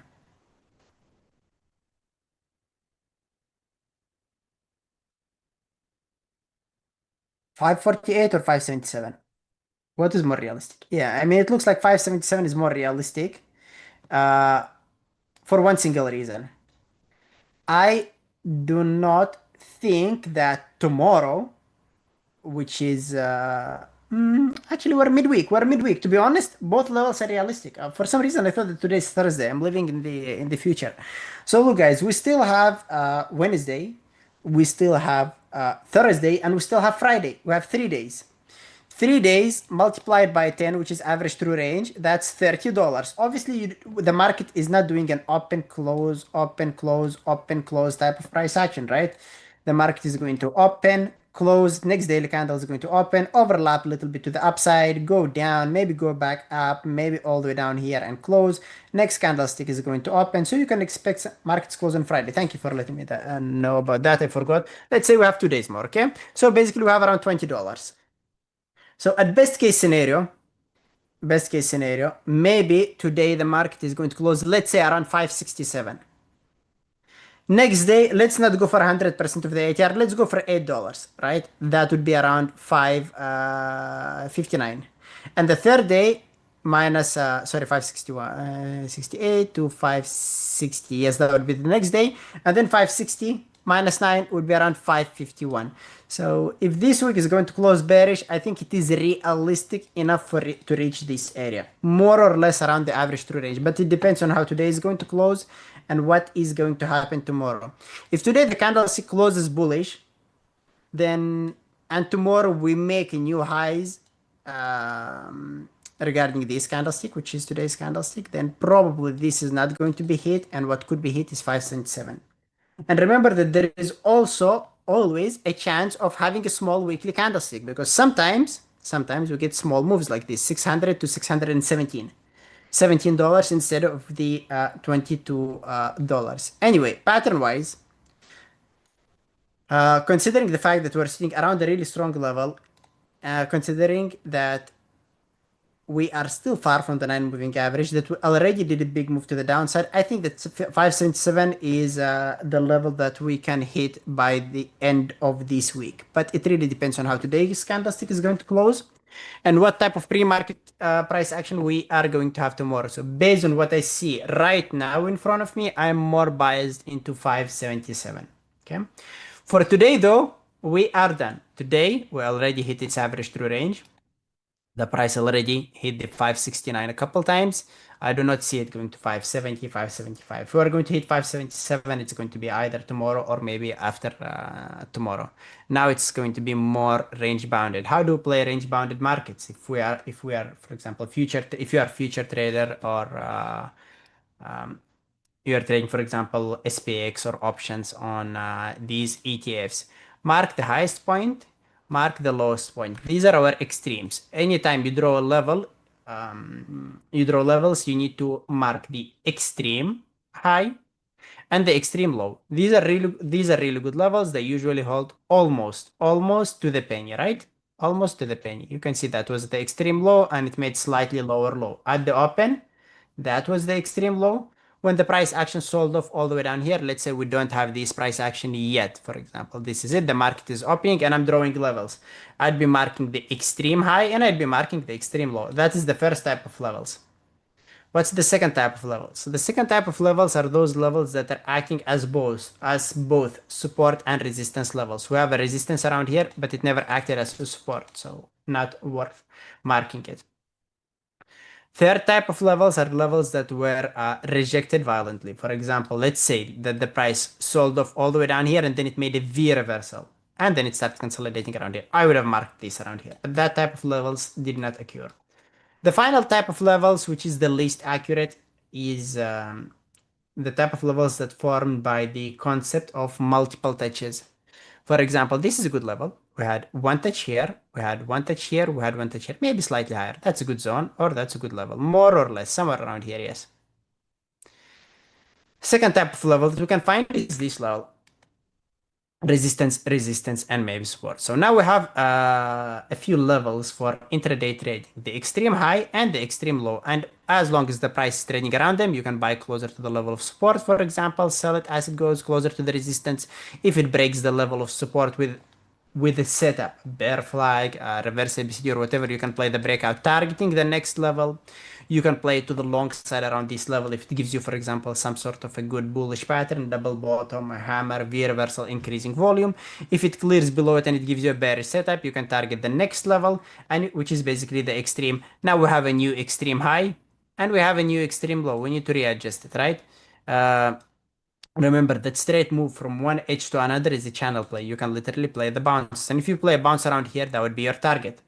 It doesn't matter where it's going to go. You just play these intraday levels until they form new levels. What is happening next? If you play it, for example, here, ABCD pattern, 1, 2, 3, 4, the 3 candlestick rule. After 3 to 4 candlesticks, we expect a pullback before the continuation. Let's say you played it long around here. That would be your next target. Now, if the price, for example, makes it all the way up here, you can look for short setups. Now, what happened around here? We had a small rejection in the middle of nowhere. I'm not gonna mark this as a level. There is a choppy area here. Let's say that you played it long here, for example, targeting this level. And for now, it's doing nothing. If you played it long around here, probably your stop loss is the low of 2. You are still holding on to it. There is no level around here that the price is respecting or holding. Still nothing around here. So far, these are the 4 levels that are suitable to be traded intraday for now, at least, based on the 1 minute chart. Anything in between should be ignored. Any questions about levels, guys?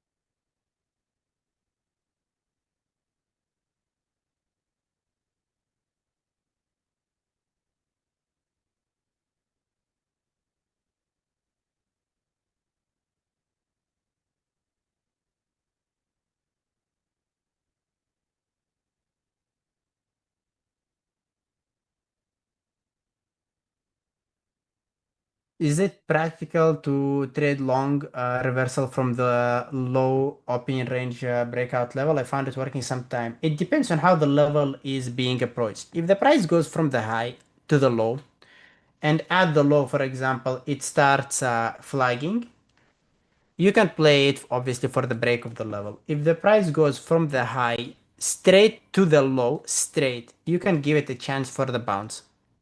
So at these stages, it was a good long. But let's say that you played it to the long side. It slightly went in your favor, and now it came back to the low, and it started flagging around here. Probably you might want to bail out of your position, or maybe flip it for a short. If the price flags at the level, you expect the break.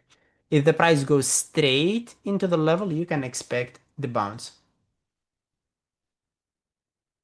By the way, guys, the book, 2 days, and it is going to be released. You can see it here in the chat. Team Verbal Traders shared the link for it. It will teach you everything that I know about multiple time frame analysis. Took me a couple of years to put all the information together. I think that was the most difficult part about reading the book. At first I thought it's easy to write a book. I mean, I'm a trader. I've worked with a lot of traders privately. I help them become consistently profitable. I understand their mistakes. I understand what they need to work on. I have all the knowledge. I'll just put it in words. But the moment I started writing this book, I figured out that it's a little bit difficult. The most difficult part was organizing it. How can I deliver the ideas and my thoughts in a way that even that a beginner can understand it. It needed to be simple. I needed to cover one idea before moving to the second idea. I could not start with something complicated and then go back to something simple. I think that was the most difficult part. And while I was writing it, I had to ask my wife to read it. My wife, who knows nothing about trading, I needed to make sure that the information that I'm explaining is going to be understandable for someone who never traded. And she gave me a hard time. She didn't know anything, and that got me to rewrite few parts multiple times. So I'm confident that by reading this book, most of you, maybe 99% of you, are going to understand all the thoughts around here, and it will help you trade no matter what trading styles you're having. Uh, Scalping, swing trading, momentum trading, no matter what trading style you are trading, you are going to do well, and it's going to help you. Paperback and hardcover will be available on April 2nd. Also, on April 2nd, 5 p.m. Eastern, there will be a free webinar for everyone. Remember, if you are, let me just send you the link for that. So the webinar is going to be on Trading Terminal. I'll share with you a simple example on how I use multiple time frame analysis, or a few examples. In 9 hours, you can see there is a down count. Carlos's webinar, Opinion Range Breakout Execution Blueprint. It's also free for everyone. If you miss the live webinar, you will need to be subscribed to the elite membership at Bearable Traders, the one that costs $199. So if you miss the free live webinar, you'll need to pay $199. That's why I really encourage you to attend it live. And if you want, just record it and keep it in your PC to go back through it. Don't tell anyone that I said that, or I'll get kicked. So on the 2nd of April, my webinar on multiple time frame analysis, free for everyone. Make sure to tell your friends and be there. Now let's continue. Someone asked me to check MU. Same thing about MU. Stocks that gap are a little bit tricky. What is the average true range in MU on the daily chart? This thing has a big ATR actually, been really volatile the last few days. $20, $20. All right, let's go back to the intraday price action. $20 from 311 maximum to 321. That's our maximum target. You see how the stocks respect these average true range values? It doesn't mean that the price is going to touch it to the penny, but you can see that it got closer to it. Sometimes it goes slightly past it, sometimes into it. This at least helps you understand where to place your targets. It also helps you understand what steps you do not want to play. For example, this part around here, if we go to the 1 minute chart, you can see that we had a break of the high of the day, and probably some traders who are playing momentums, who are playing bull flags, who are playing break of ranges would be jumping into it thinking that we're breaking the high of the day and that there is going to be some sort of continuation into it. But knowing that we're already stretched, that we already made a move more than 80% of the ATR, you know that there is not much room left to make money. And that's why you would have avoided playing this continuation. So knowing more about the average true range, how to read it, will help you not only trade reversals, it will also help you determine better targets for your breakouts plays or trend continuation plays. It will also help you avoid bad setups. My webinar will be on the 2nd of April, that is Thursday, after tomorrow, 5 p.m. Eastern. Save the link, write it down, and I'll talk to you there on the 2nd of April, 5 p.m. Eastern. So for today, if you have to draw levels on MU, we'll have the Sun Extreme High, we'll have the Sun Extreme Low, we have this level as a level that acted as both support and resistance, and we have this level that was touched multiple times. For now, MU is good within a range for a scalp. after we clear this area, we'll have some room all the way to 300. And yeah, there is another level around here that was touched multiple times. So all the way to 317. Now, the price is flagging around the level. That's not a good sign to play this range play. You probably do not want to play it around 322 for a long. But if it clears, it could go all the way to 317. Setup wise or pattern wise, I don't see it bearish at the moment. I would prefer to see it selling off and then wait for a long setup around the lows. Reading the ATR has really help know good bad setups and where to set up stop losses. Exactly, Bimparas. It's such a simple indicator that is underestimated. A lot of traders actually underestimate the average true range when it helps you with so many different trading styles. It helps you with scalping. It helps you decide where to place your stop losses. It helps you understand where reversals are happening. It helps you understand what targets you should aim for when trading. I mean, a lot.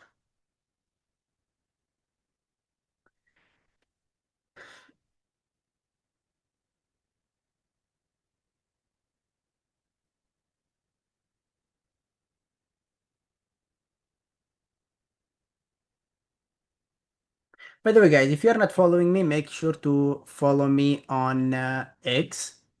I share some of my setups, some of the results of my mentees, some of the trades that I have taken intraday. It would be generally helpful at least to stay updated to everything. And I'll also announce any webinars that are coming in here in on X. So throw me a follow. I highly appreciate it. And let's keep looking for some trading opportunities. Anything you guys are watching? Does Atlas work with noisy stocks like SMR, Oxy, QBTS? Yes, it does work with them, but it doesn't show you all the routes. For example, if I open, let's say, SMR, you will see that it is available. It will show you the data, but it doesn't show you nice roads or ARC roads. It shows you only NASDAQ orders. That's the thing about it. Make sense? Nice stocks are there, but it doesn't. It shows only NASDAQ orders.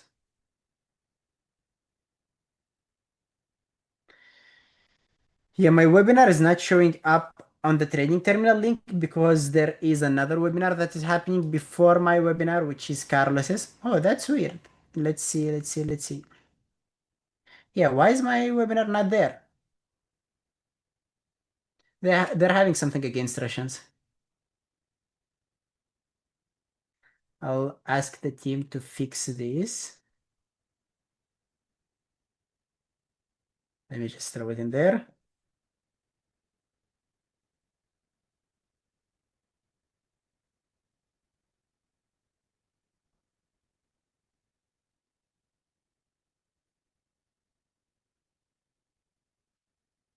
Just so that it is updated. El Patron, come on.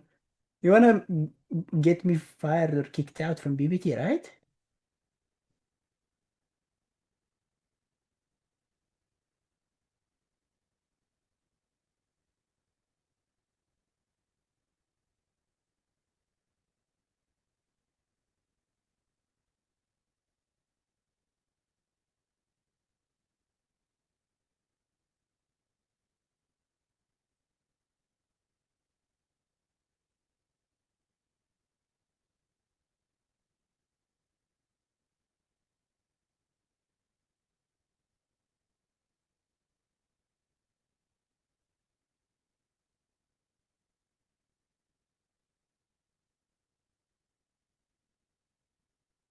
All right, so the schedule is going to be fixed. Already messaged the team, so all is good. So you see we're breaking the level, and this is what I told you. Even though there is a mini channel around here, it doesn't mean that you should play it around 322. If there is a flag around the level, you can expect the break of the level. You see this? So to answer a question that was asked before, how can I tell that the price is going to break the level? It depends on how the price approaches the level. Sometimes the level can be played Sometimes you can play a break from level, sometimes you can play a bounce from the level. That really depends on how the price approaches the level. Do you only trade futures? No, I actually do not trade futures. I trade only stocks, but some of my mentees, they are trading futures and they're having really good results with that. It's just that the trading style that I'm doing is universal. If you trade crypto, you trade stocks, you trade forex, it works on everything. Because throughout the years, I've worked with so many traders across the world, across different markets, Indian markets, Europe markets, forex, futures. I mean, it works well. This is actually one of my. Let me just make sure to check this. Yeah, I've this month actually a couple of my mentees got paid out on the futures market, and some of them passed the evaluation, but I don't trade futures, not yet. I'm thinking about getting into futures. Futures is actually a lot of money per tick, but it doesn't suit my personality, and that's the downside. You need to choose a market that suits your personality. If the market is too volatile for you, too fast for you, maybe you want to stay away from it and you want to trade something slower. For me, stock market is the best. So look, we had a flag around the level, we broke the level, so probably the next area that we're going to hit right now is 318.45 and then 317.28. But I'm not doing 1 minute scalps. I only play longer term trades, bigger moves, bigger risk to reward ratio, at least a 4 to 1. Someone is asking about Meta. Let's take a look at Meta. Meta book. So what do we have on Meta? Uh, if we take a look at a couple dollars down, couple dollars up, we have a big order at 550, 650-ish. Yep. To the upside, there is a 559. 556, 50-ish looks realistic to the downside. Let's take a look at Meta now on the 60-minute chart and on the 5-minute chart. Daily chart, bullish, 60-minute chart, bullish, daily ATR, $20, intraday move, $20 already stretched, right? So we are about to close as a doji at the high of the day, which is a good sign. So this thing is probably going to 555, 50-ish, realistic enough.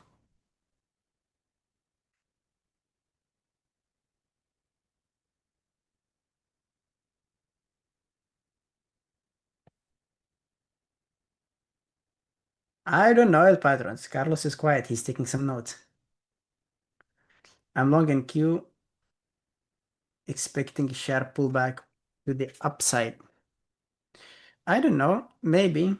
Could be. Good luck with that one. How about PLTR? Let's see PLTR. Can we trade futures on TOS? Yeah, I mean, if you have the data for that, you can do that. I'm not using Thinkorswim. I use interactive brokers in combination with Dash Trader. I know that with Dash Trader you can trade futures as well, but I don't think the Dash Trader is the best platform for futures. Uh, in my opinion, Ninja Trader is the best for futures, but not sure if you want to pay some extra subscription for another platform when you can trade both in one single platform. I don't know how much it costs to get Ninja Trader right now. Back in time when I used to use it, it was a lifetime license. I just paid for it once, but still had to pay for the data. If I'm going to trade futures, I'm just going to do it on DAS.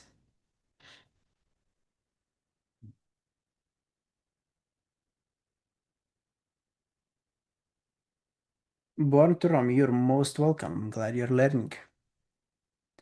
So PLTR is going to have a few choppy weeks the next couple weeks. It has an ugly daily chart today as well. It's overstretched on the 60-minute chart. In fact, you can look for a reversal play on this one. We had a fake break of the high of the day. A bit too early for an entry right now. If you manage to enter at 142.30ish, well done. Right now, it's already halfway through into the target. It is at the target. That's the first target, that's the second target for a short, and that's the final target for a short. You don't want to go for a big reversal on PLTR. No, actually, it can go even lower. It can go even lower. It can go as low as 141. Yep. It can go as low as this area. So these would be probably the profit targets for a short setup. But you do not want to play to the short side around here. Any guesses? Why is this a bad entry for a short?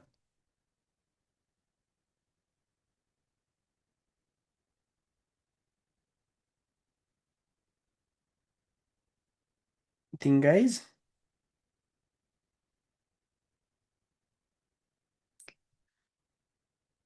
So first thing, this thing is stretch. It doesn't meet our 3 candlestick rule, right? 1, 2, 3, 4, 5. We need a pullback before the continuation. Second thing, if you play to the short side around here, you should not have a stop loss tighter than the high of 2. Now, if you short it here and that is your stop loss, and that's your final target, you're barely going to get 2 to 1. So even though setup wise it looks interesting, target wise it's realistic, but we need to lock in profits around here. Risk to reward wise it's not good. And you see there it is, that's our pullback that we were talking about. After 3 to 4 candlesticks we get a pullback. You don't want to short it around here when you know that it needs to pull back.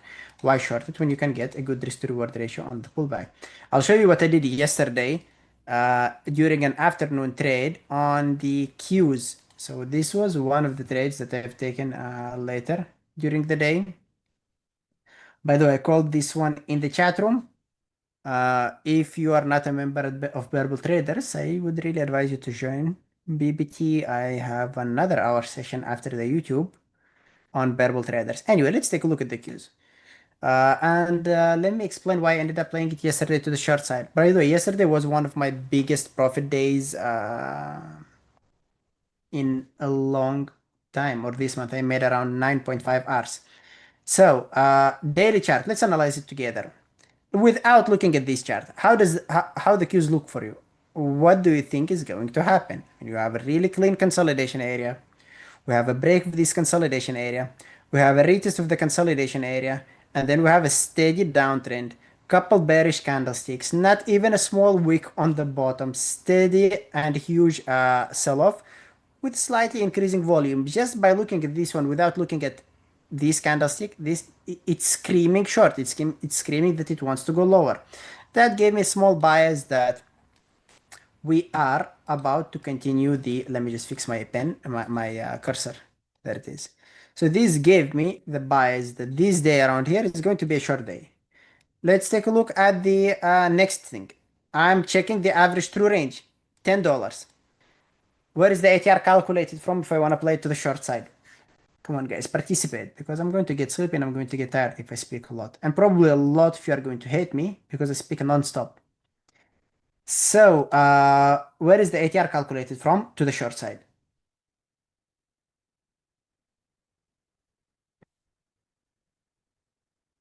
What is my X? I'm going to send it on the chat on YouTube. There it is. Thank you, Born to Rome. I really appreciate that. From the high of the day. So the high of the day, 567. What's a realistic target to the short side? NS? A realistic target? The previous day close minus 10, which is 557.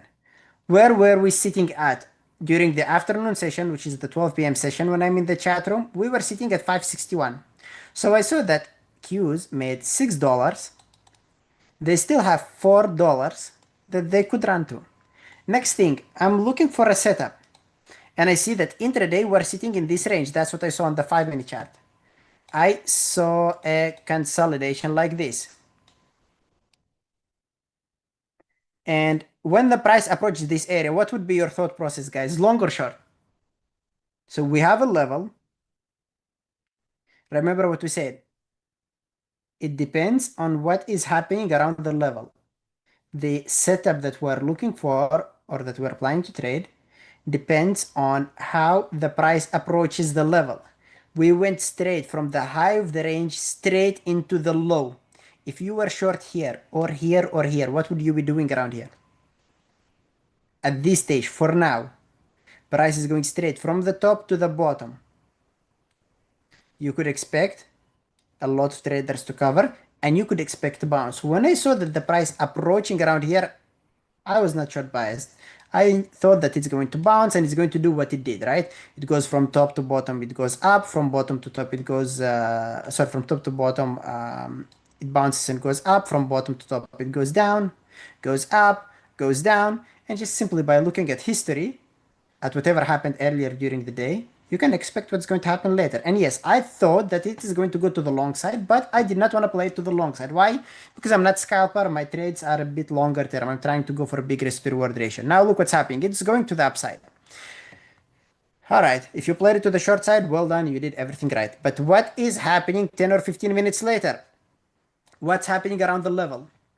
A flag. And I told you that if the price reaches the level and it flags, that's a pattern that you expect a continuation from. That's a breakout pattern. So at this stage, if you played it long and it did not have any follow through and it went against you, you cut your trade at break even and you change your bias. You start looking maybe for a short play.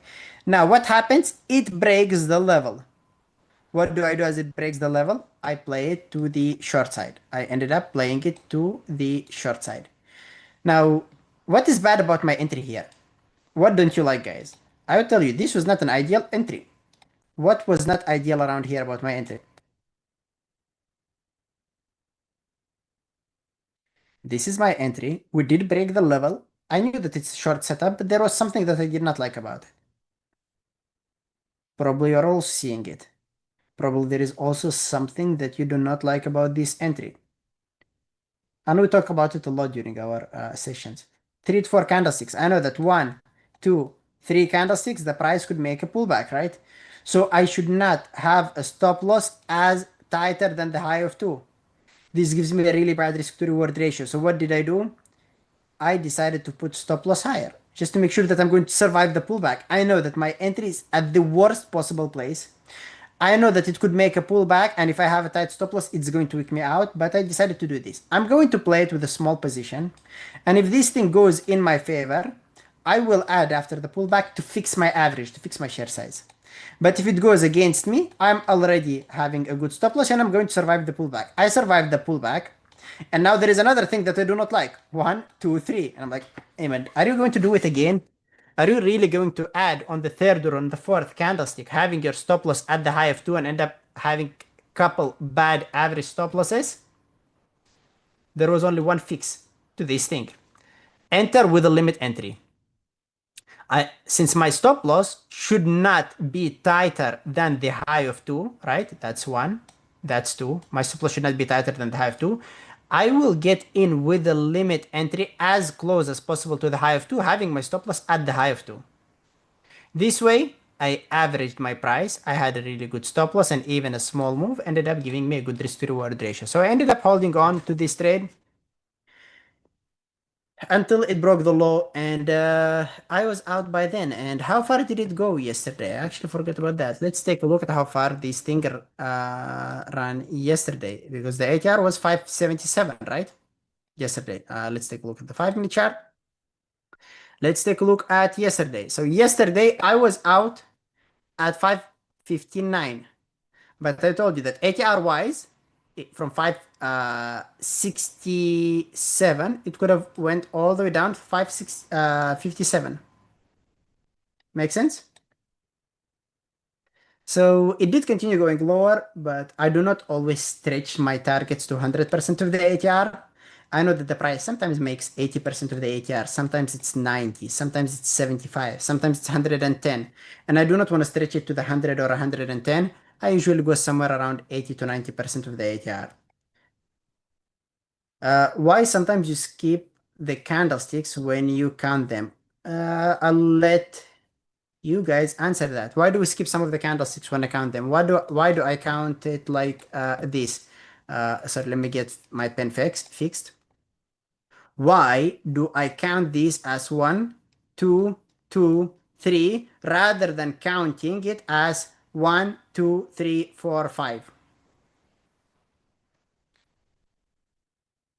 I bet that anyone who got the course, anyone who watched my webinars, know the answer to this question. So I'm going to wait a little bit and I'll wait for some of you guys to answer. So why do we count this as 1? Let me just use the blue. 2, 2, 3, 3 rather than 1, 2, 3, 4, 5.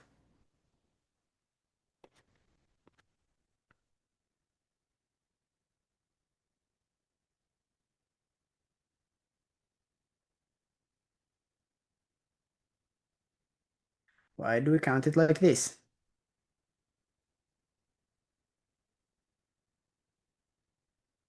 Don't you see the numbers on the chart?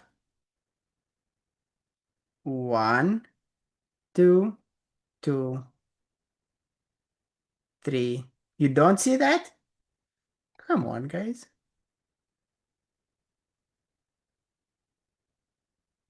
Oh, I can see it. Probably you're... Yeah, exactly. You see numbers. That's good. I can see it real time. I'm watching the feedback right now, guys. You're going to get me crazy. Half of you see it, half you don't. Let me make it bigger. I'll make it bigger. 1, 2, 2, 3, 3. Instead of 1, 2, 3, 4, 5. Why is this count here better than this here?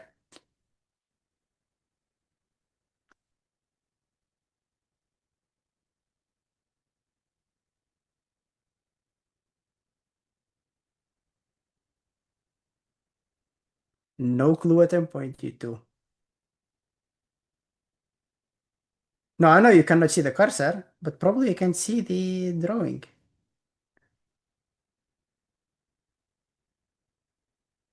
Yeah, and forget about the cursor. Just take a look at the numbers. That's more than enough.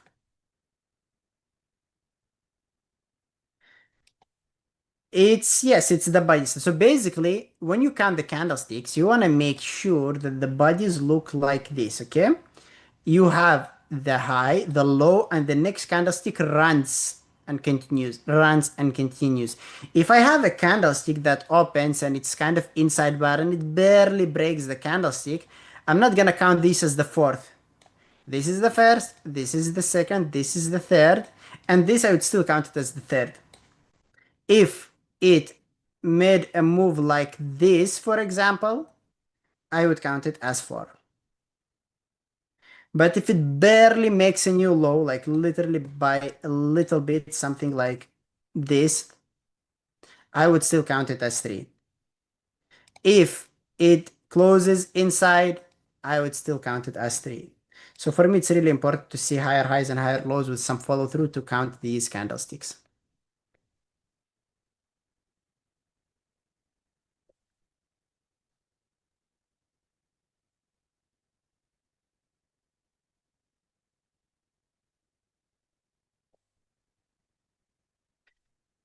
Good.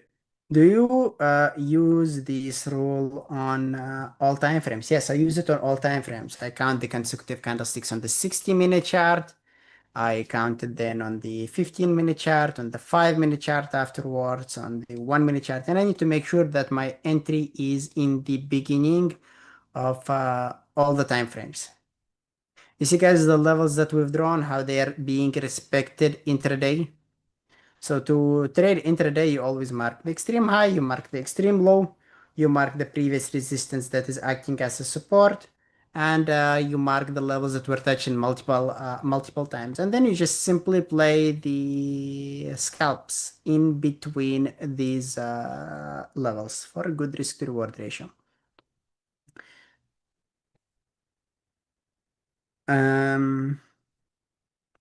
I was thinking it was the reason was, yeah, it's exactly that. It's exactly that. Be in Paris, have a good day.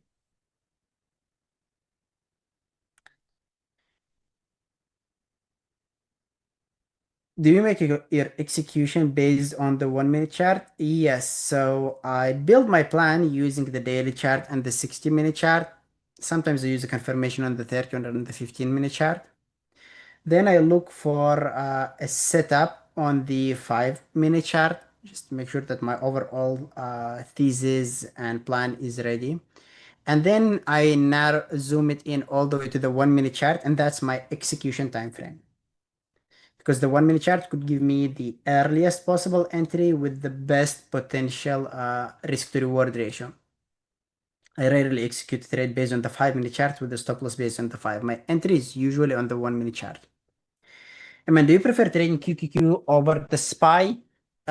Yes. I do prefer the queues, but it's just a matter of preference. Most of the time, the queues and the SPY would be doing the exact same thing, right?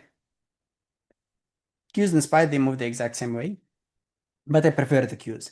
Another thing is that even though for now it's not my trading style, in the future, I do plan on getting into trading futures because like I told you, futures is a lot of money if you do it the right way. And NQ is the most volatile instrument out there. If I get used to trading the Qs, I'm going to be doing really well with NQs.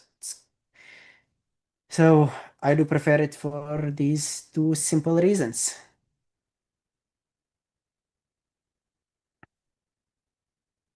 Awesome. All right, guys. So we are coming to the end of the hour right now. Quick reminder that on the 2nd of April, we'll have my webinar at 5 p.m. Eastern. If you guys have any more questions, feel free to email me. My email is ayman@bearbulltraders.com. I have just sent it in the chat. I would also appreciate your follow on X. Have a great day, everyone. And I'll talk to you tomorrow, 11 a.m. Eastern. See you guys.